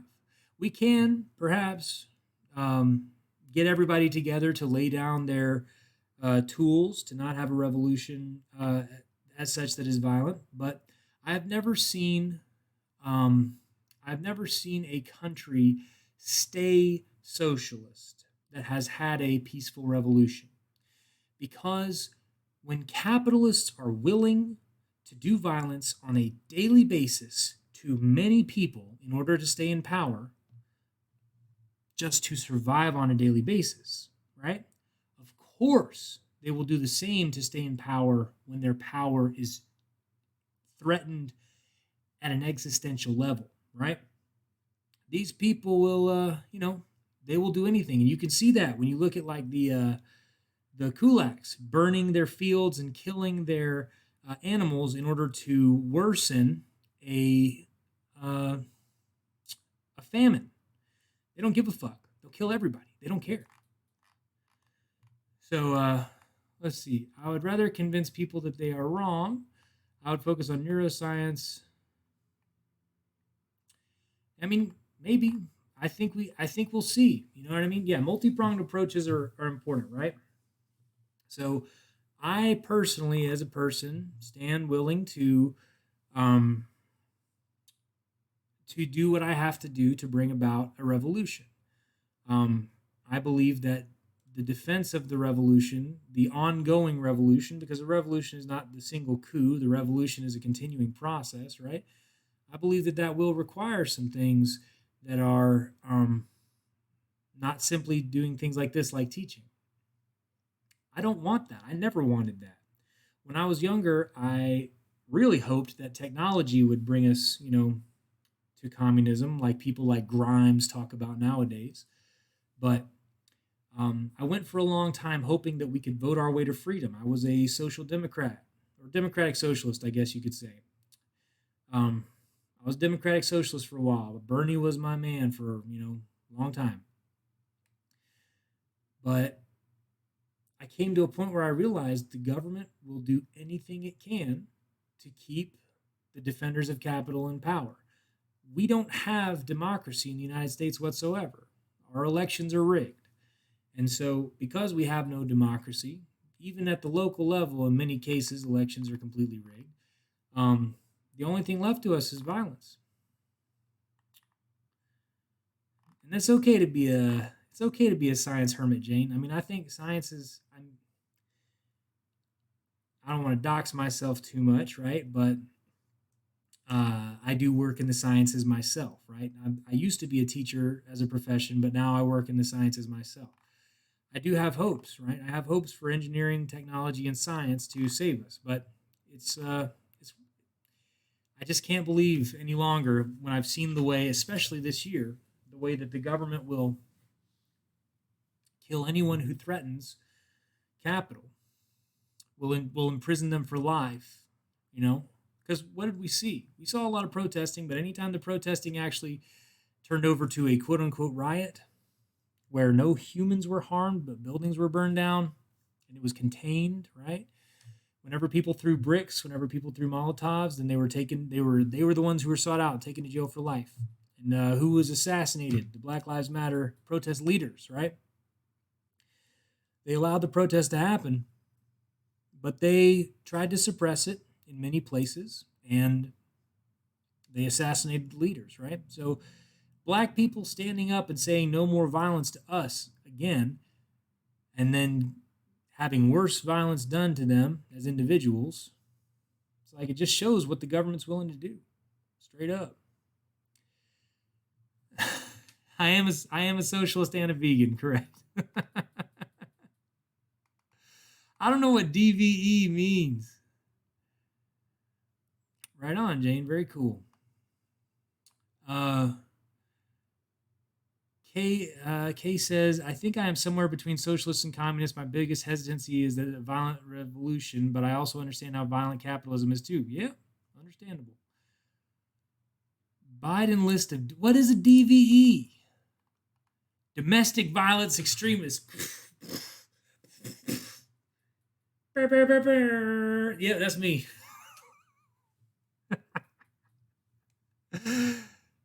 Shit, I saw that list. I was like, y'all, I mean, here's the thing about I'm getting a little distracted, but I just got to say the thing about that whole DVE thing, the domestic violence extremists. I see Aztec. I'll do it. Is that they? I mean, we was always on those motherfucking lists. I mean, communists for many decades have been the target du jour for a lot of alphabet agencies. You know, in the '90s, whenever they were doing anti-globalization stuff. To the anarcho-communists that had a big surge in the 2000s, especially related to the anti-war movement and then Occupy, right? The ones who had strict ideological lines and who were actually doing shit in their neighborhoods and who were like getting a following and shit, they were the ones who were killed. There have been many extrajudicial assassinations over the years of communists, right? So yeah, we've been DVEs, baby. DVE, yeah, you know me. Oh, shit. Okay. Let's find that quick draw gun. Let's do some damage over here. Where the fuck did I put that gun? Oh, no. I don't even know if I have anything I can shoot.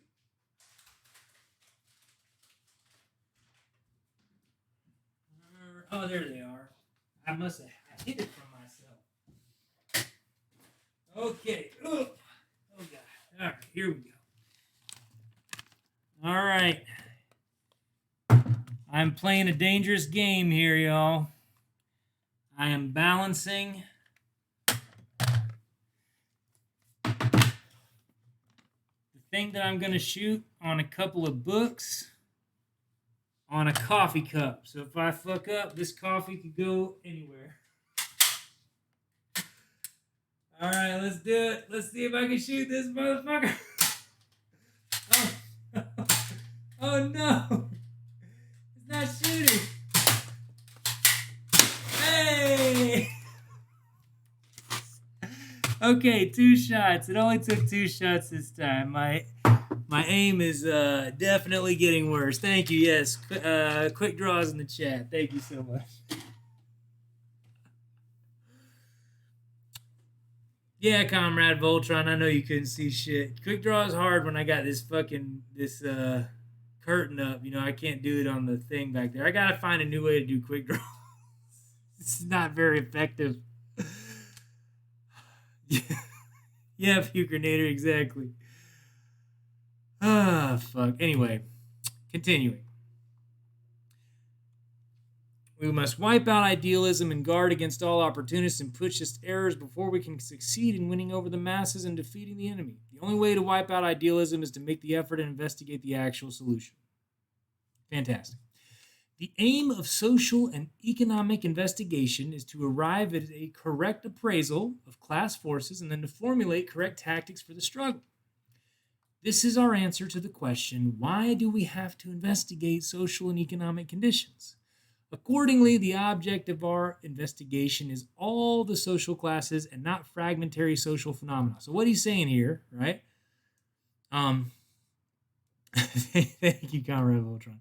What he's saying here is that a lot of times when people talk about shit, like seriously, when people talk about shit in the modern world, when you look at the news, this is what happens all the time. They will explain something going on, like school shootings, like people being hungry during the pandemic, right? The food insecurity during the pandemic, like this eviction crisis that's coming.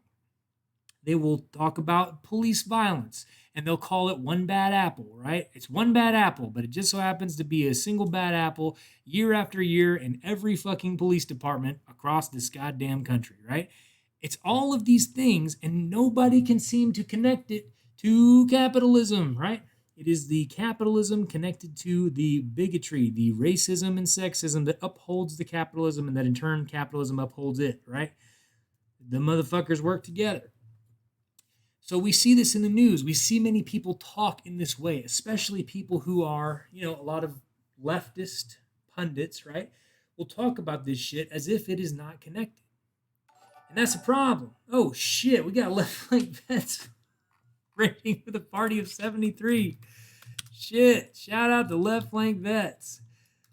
Y'all over at Jeep State coming in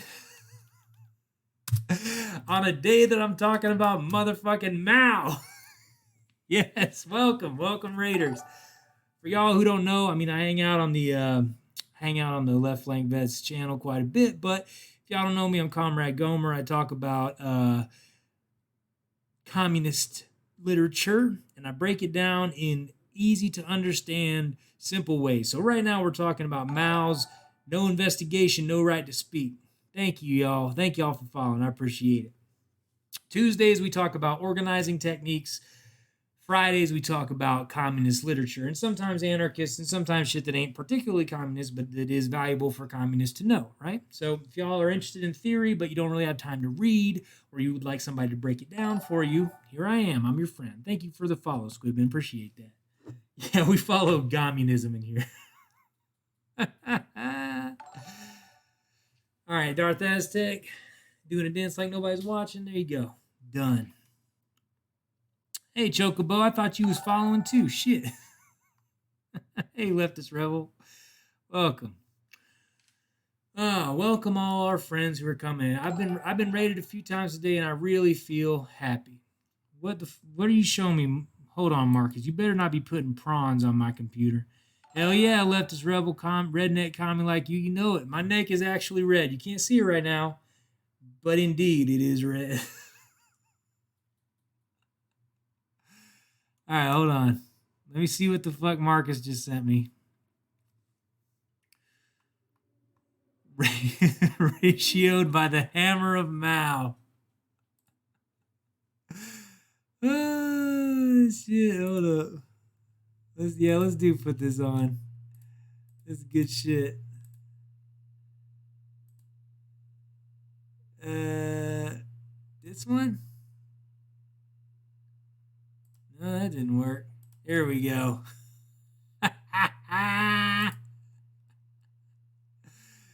Yes. Ratio by the hammer of Mao. Many times people will attribute a certain phrase to Mao. It's apocryphal. No one knows if Mao really said it or not. It doesn't really sound like Mao, but they will say that Mao said, "Communism is not love. Communism is a hammer with which we crush our enemies." Anyway, I don't think he actually said that, but it is funny. So, Le Mao.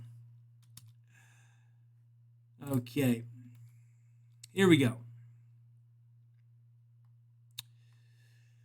Continuing. So what we're doing is we're breaking down paragraph by paragraph, and I'm just talking about what Mao is trying to say, okay? So, of late, the comrades in the Fourth Army of the Red Army have generally given attention to the work of investigation, meaning they have actually tried to figure out what the fuck's going on in the local areas. They're not just spouting off some bullshit that they think is true. But the method many of them employ is wrong. The result of their investigation are therefore as trivial as a grocery person's account book, or resemble the many strange tales a country bumpkin like myself hears when he comes to town, or are like a distant view of a populous city from a mountaintop. This kind of investigation is of little use and cannot achieve our main purpose. Our main purpose is to learn the political and economic situation of the various social classes. The outcome of our investigation should be a picture of the present situation of each class and the ups and downs of its development. Okay, so what is he saying here? Yeah, Bolden, that's funny. Mao said, "I will roundhouse kick the president." So what he's saying here is that sometimes you do an investigation, right? You quote unquote try to look around your city and figure out what's going on, but you don't do a good job. And the reason that you don't do a good job, damn, thank you, Darth Aztec. I appreciate that. Holy shit, you've given 11 gift subs in this channel. Damn, Let's get some fucking sickles in the chat for Darth Aztec for being just an awesome friend. And all y'all should know that all of the proceeds from this goes to mutual aid stuff. I showed y'all last week the fuck ton of books that I bought. So whenever I start selling these hats, as soon as possible, then yeah, all of it's going to go to mutual aid stuff. I got a regular job with a salary, so I have the privilege of being able to use this shit on mutual aid. So I appreciate that. Yeah, those are great, Marcus. Where'd you get those? Rousseau. Grim, you gotta capitalize that S, or else it'll just be you saying sickle, sickle, sickle in chat. Awesome, leftist. It'll be fun. I got it in gold and in orange. Yeah, I agree, Choice. It don't really make sense, but it is a funny phrase. So yeah. Anyway, what Mao is saying there is that you have to figure out also who the social classes are, who's taking care of who's protecting who is dominating who is taking advantage of who, right? So let's talk about Los Angeles, where I live, right? The cops are supporting real estate. They are supporting real estate, and they control the goddamn city government, right? So what does that end up meaning? It ends up meaning that the unhoused people are shuffled off. They are brutal to them because they don't want them bringing down property values. The place that I live, I got my apartment for cheaper because some unhoused people live outside. Literally, the landlord told me that, right? And also, many people are becoming unhoused in LA.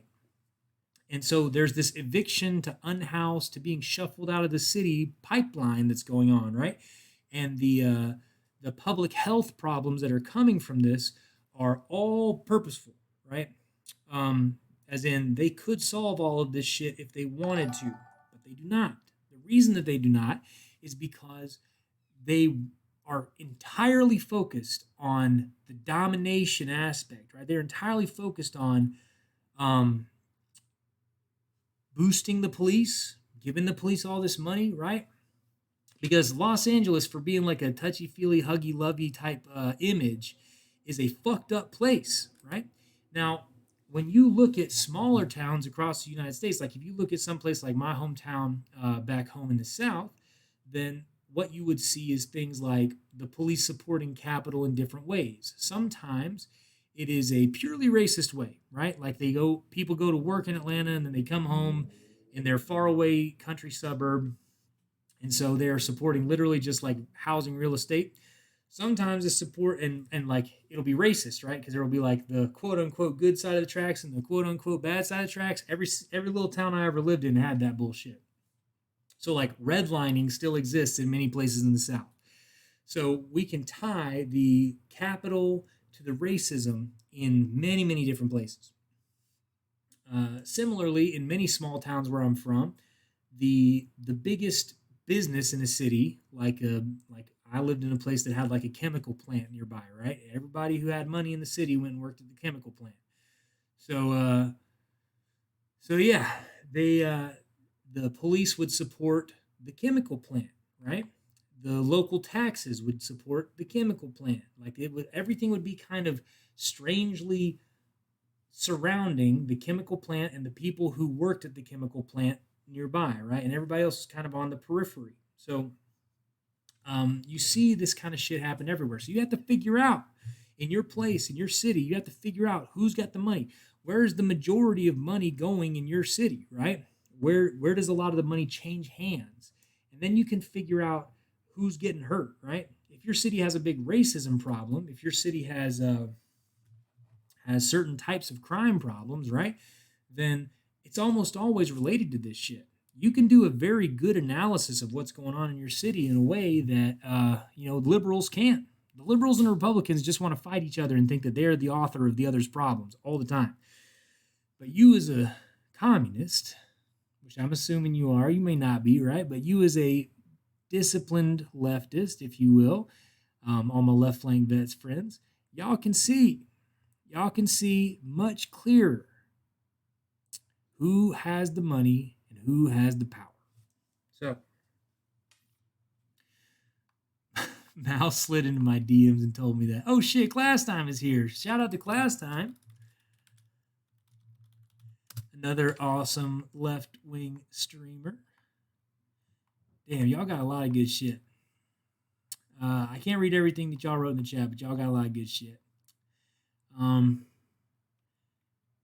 Still exists almost everywhere. My accent is different from a block away, and my education is far better. Philly burbs. A good neighborhood is a euphemism for no black people. Got that right, effusive stoicism. Yep. Yeah, where I come from, people use those kind of euphemisms all the time, for sure. Right, wrong side of the tracks, good neighborhood, shit like that. It's just, I mean, it's so funny because they're saying the quiet part out loud in many ways. They think they're being clever, right? But it's just fucking racism, right? And in many places, I'm talking about the South because that's where I'm from. I hope y'all don't think that it's just the South that has problems with racism, because it's not, right? I'm sure up in like maybe in the suburbs of Philadelphia, y'all might be okay, but you get a little bit outside of the suburbs and it turns into Pennsylvania. I've had plenty of friends who lived out there and told me how fucking awfully racist it is.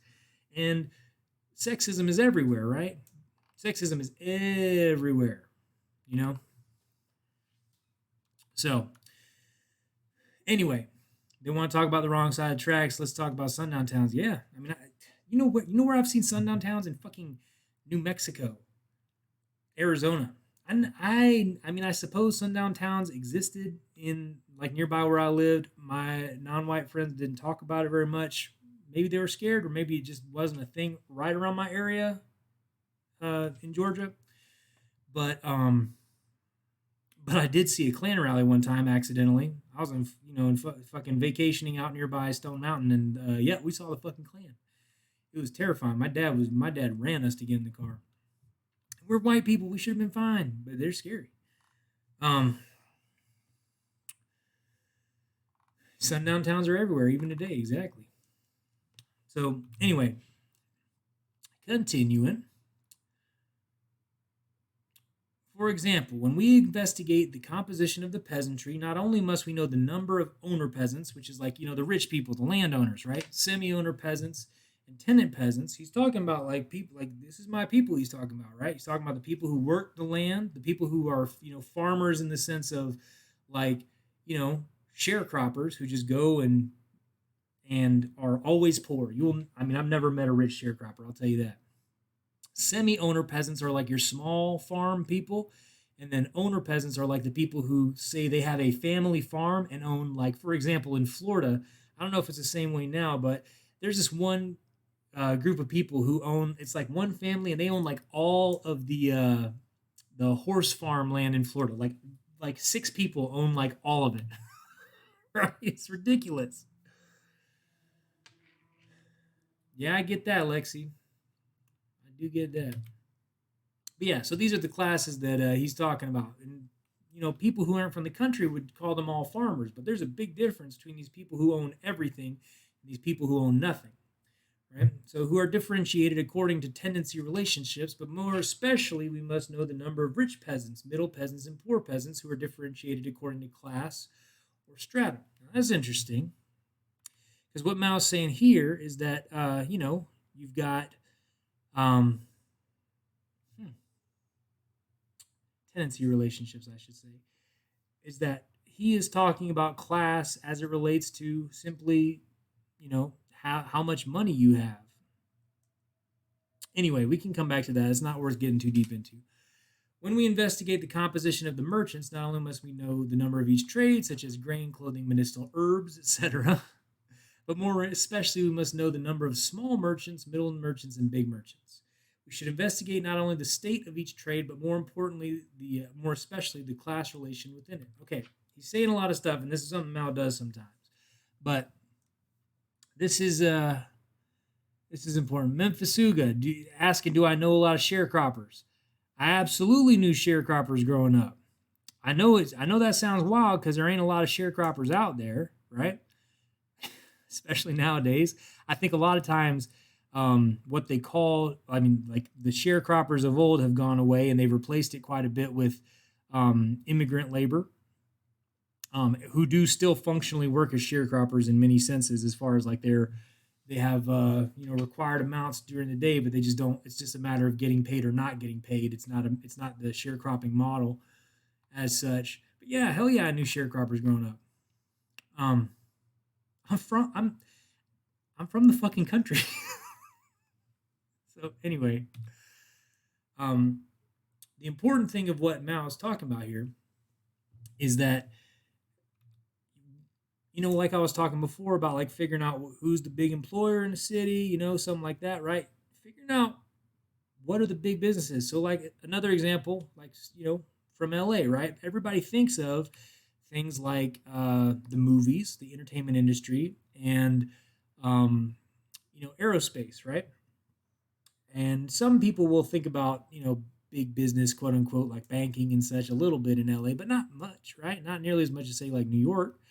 But the interesting thing is that real estate is one of the hugest businesses, and it's even a big business for like these movie industries, right? So what they do is so many places in LA have a service model for like renting out space, right? So you talk about the movies, right? They rent out these lots to people who are making the movies.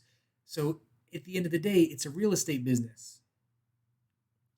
Many companies have this thing, like McDonald's. McDonald's is a real estate company. They lease out, or I forget the word for it, but they like give people the McDonald's name and all of the way of setting up a McDonald's. But McDonald's fundamentally will own the land, right? So McDonald's for a long time was one of the biggest real estate holders in the United States. which I think is wild. Yeah, franchise. Thank you, Kay. Exactly. Walmart, similar. So, like, a lot of this shit really does come down to real estate. Um, Continuing. Our chief method of investigation must be to dissect the different social classes, the ultimate purpose being to understand their interrelations, to arrive at a correct appraisal of class forces, and then to formulate the correct tactics for the struggle. All right, so what's he saying?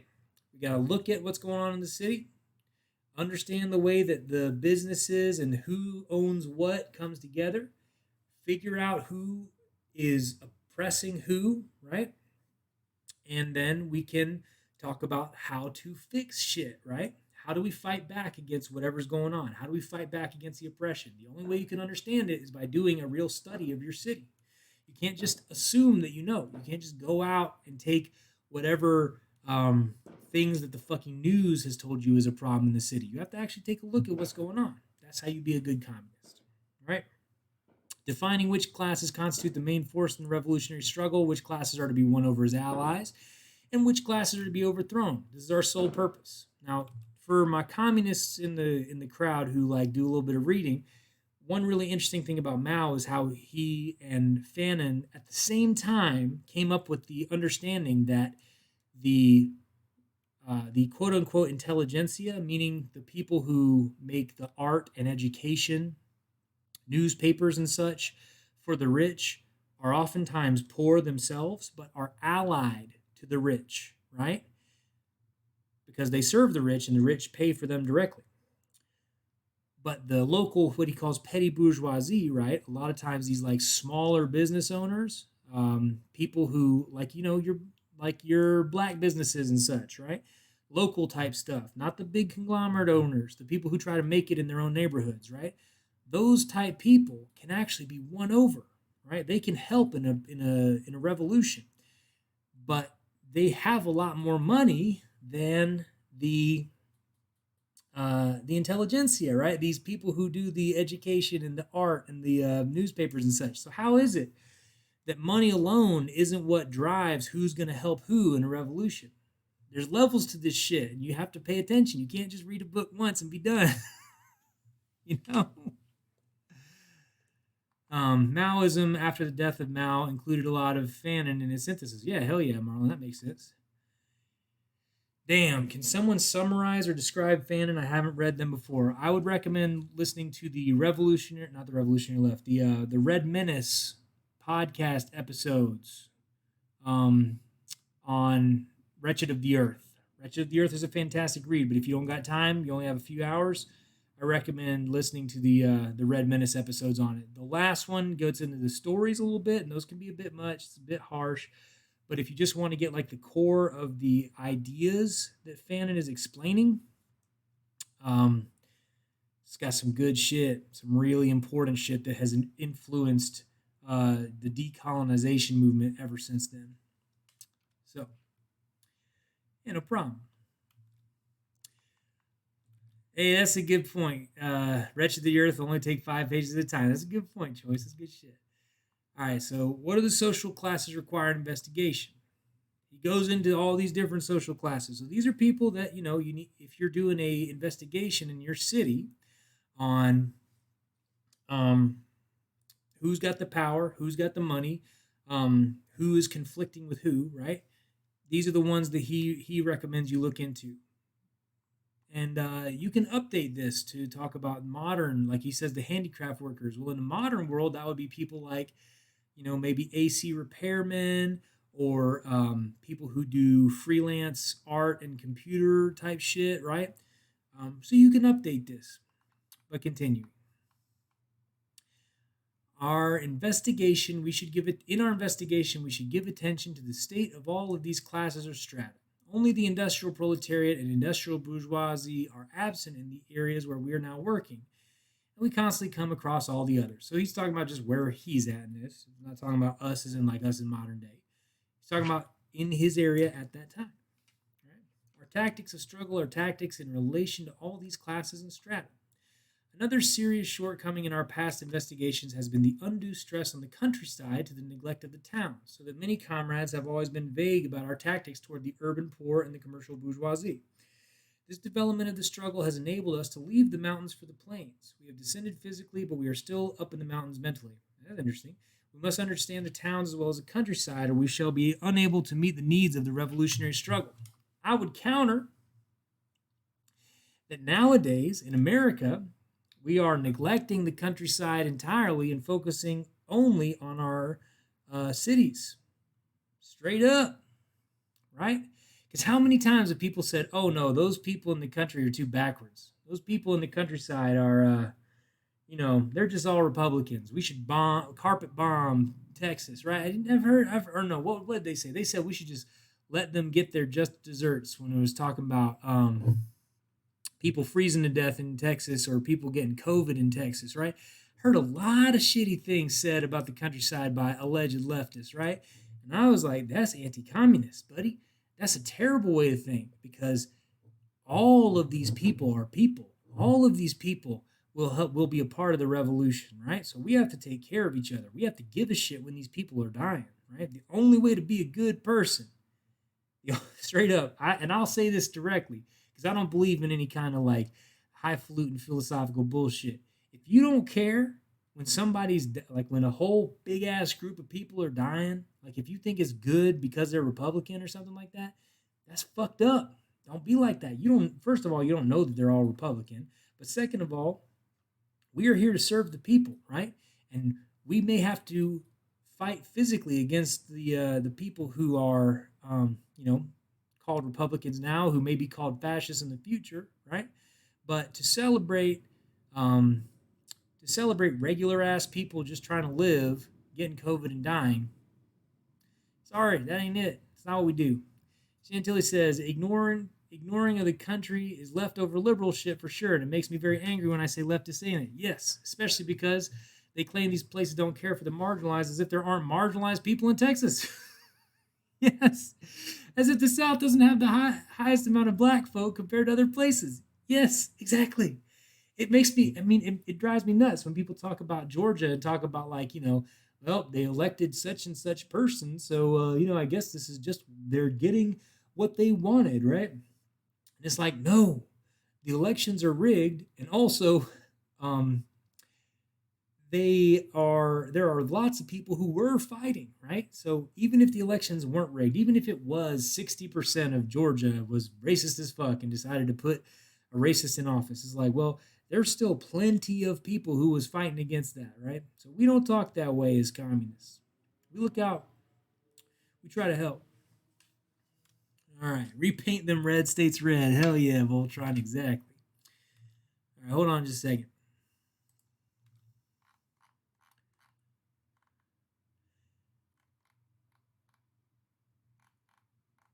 All right. So we are going to skip the next section. It's a good section, but it is a little bit related to China in particular. But we are going to read the section after, and then that's it. That'll be it for the night. Okay. Commies are Ghey. What does that mean? What does that stand for?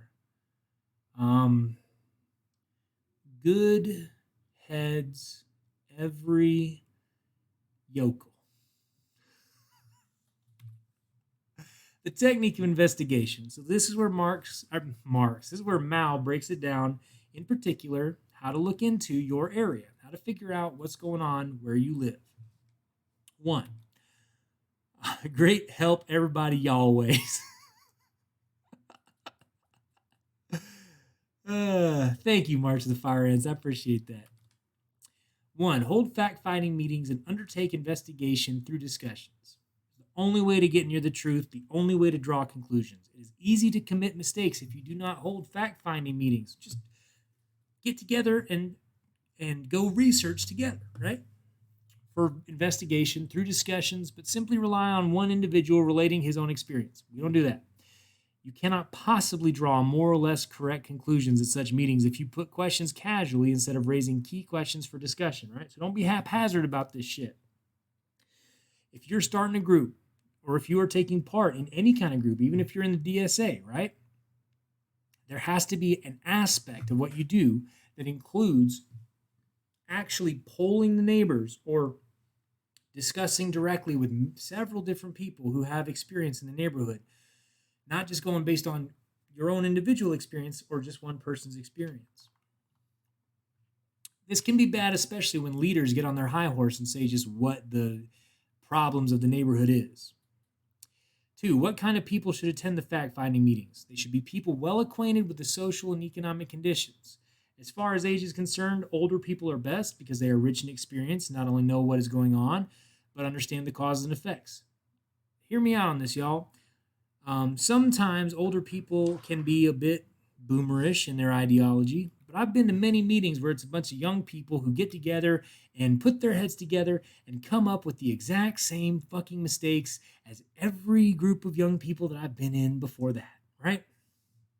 Luckily, my cadre right now has a lot of little bit older people, which is nice. Yeah. Oh, good night, Darth Aztec. I appreciate you. Appreciate you very much. So,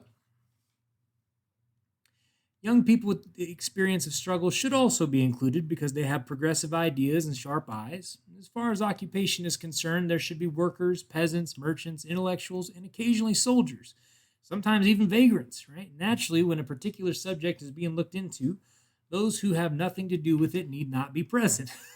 For example, workers, peasants, and students need not attend when commerce is a subject of investigation. And that's the thing that happens, right? You get a bunch of people together who who are willing to give opinions on things they don't know anything about, right? Men in particular do this a lot. But you're going to hear a bunch of nonsense that doesn't do anything, that ain't worthwhile. So, which is better, a larger fact-finding meeting or a small one? That depends on the investigator's ability to conduct a meeting. If he's good at it, a meeting of as many as a dozen or even 20 or more people can be called. A large meeting has its advantages. From the answers you get, fairly accurate statistics, like finding out the percentage of poor people in the total peasant population, and fairly correct conclusions, like finding out whether equal or differentiated land redistribution is better. And he's talking specifically about his experience in the countryside, so that's why he's kind of focused on this whole land redistribution thing. Of course, it has its disadvantages too. Unless you are skillful in conducting meetings, you will find it difficult to keep order. So the number of people attending a meeting depends on the competence of the investigator. However, the minimum is 3, or otherwise the information obtained will be too limited to correspond to the real situation. 4, prepare. Wish a lot more people would listen to that part. Right on, Chantilly. Me too. How do you explain to people to listen about how to listen? Honestly, Choice, you just tell it to them straight. Be like, hey, you are talking a little bit too much in the meeting. Or, hey, you do not know about this situation. So I think it would be better if we listen to this person about the situation. That's okay. And if people get offended, if people get upset when you put things to them straight like that, you could be nice, right? But some people, don't matter how nice you are, they're going to get offended by it, right? When they get mad about it, you can say, like, hey, check it out. You are being individualistic and an asshole. And if they can't handle that, they ain't ready for it. If you can't get over your fucking self, if you can't do self-criticism, you're not a communist, right? So sometimes, Choice, I think you just got to put it to them straight in a kind, gentle way, but directly. A detailed outline should be prepared beforehand, and the investigator should ask questions according to the outline, with those present at the meeting giving their answers. Any points which are unclear or doubtful should be put up for discussion. The detailed outline should include main subjects and subheadings and also detailed items. For instance, taking commerce as a main subject, it can have such subheadings as cloth, grain, other necessities, medicinal herbs, right? He goes on to this shit. You know what? Honestly, check it out. I'm just referring to Mao's guidance. Please don't be mad. When I tell you that you are talking too much and talking about shit that you don't know, I'm just really trying to do things the way that Mao would have wanted me to. Oppose book worship unless it's Mao saying something that benefits you. Chantilly, we never we never did something like please shut the fuck up, Mal. We did this a little bit, but we never really did something like this for our group. I feel like, we kind of ad hoc came together to do this, but I kind of feel like it might be beneficial once some of the recent shit dies down a little bit to, take a look. Maybe do this. Maybe try to figure something out in a more direct kind of way. Because I love doing what we do, but this does spark in me a little bit of a feeling like this could be something that you do regularly. You know what I mean? You look at things every 6 months or so, or every year or so. Try to figure out if you are addressing the primary contradiction of your area. Maybe we can take a look at it. Personal participation. Everyone with responsibility for giving leadership, from the chairman of the township government to the chairman of the central government, from the detachment leader to the commander-in-chief, from the secretary of a party branch to the general secretary, must personally undertake investigation into specific social and economic conditions and must not really rely on reading reports. I mean, this is good for a bigger party, but even in smaller groups that have a hierarchical structure or that have multiple groups in an area, it's just saying, like, look, you have to take part in this. You cannot just rely on other people 100% to tell you what's going on. You have to do investigation yourself. Investigation and reading reports are two entirely different things. 6, probe deeply. Anyone new to investigation work should make 1 or 2 thorough investigations in order to gain full knowledge of a particular place or a particular problem. Deep probing into a particular place or problem will make future investigations of other places or problems easier. 7, make your own notes. The investigator should not only preside at fact-finding meetings and give proper guidance to those present, but should also make their own notes, and record the results themselves. To have others do it for them is no good. All right. So that's it. And I want to say one thing. I agree. I wonder about it a lot with our group too, and I always think we could be doing more as well. Sometimes I wonder, is like, some people dropping because we didn't do enough. Some people dropping because we did too much. I don't know. I do like the work that we do. But yeah, for example, Chantilly, like having range days. That might be really fun. It's something I've thought about a lot. Just having non-white people range days where, like, me and maybe, I don't know, maybe some of the other friends I have who can shoot go out and, specifically teach some of our friends who don't have a lot of experience with firearms but who are interested in it how to shoot, right? It's what we were supposed to be doing in SRA, but that shit blew up and didn't really do like that. Communist pool days, yeah, exactly. Part comedy, part investigatory, part polemic podcast, yeah. Yeah, exactly. More non-white people-centered stuff for sure. Exactly, Chantilly. So, anyway, this is, oh, God in heaven. Oh, no. Gotta delete this shit. There we go. All right, that was the long and the short of Opposed Book Worship, which I think is a fantastic thing to read. It's something I read every now and again, and you get something new from it every time. You're reminded of things every time you read these short things from Mao. So, like, look, I'm not a Maoist. Some people think I'm a Maoist. I'm just a regular ass communist. But we can learn from these people, and that shit having like that. The reason I like Mao is because he lays shit out, like, do this, do this, do this, right? There's your idea. There's your starting place. Go from there. Here's what's important, and I tell you it's important because of my experience. Try it out, figure out what works in your area. I love that shit.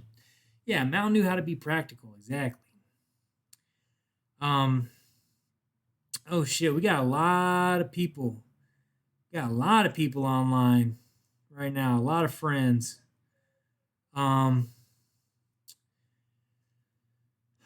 What are y'all feeling? Y'all feeling some easygoing stuff? You feeling something fun? We can always do Dexter Chaco, Carpe Pax, Salcom, Comic-Con looks like he's doing some gaming.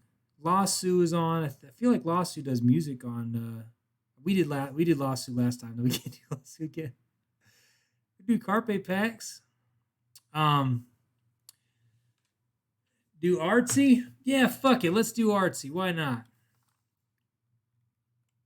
Yeah, I agree. March of the Fire Ants using mouth work doesn't make you a Marxist. Okay, here we go. Why the fuck not? Let's do Marxy. Y'all tell Marxy that Gomer sent you. Good night, everybody. Good night, and I appreciate y'all coming by. It's been a really great stream. Look forward to Chantilly and I in our new podcast, Bad Takes from Brunch. Found everywhere podcasts are. Maybe, I don't know. Let's fucking go, dude. Oh, shit. Let's fucking go. Cheers. Cheers to you, Comrade Voltron. I appreciate you. I appreciate all y'all. Let us fucking do it. Good night.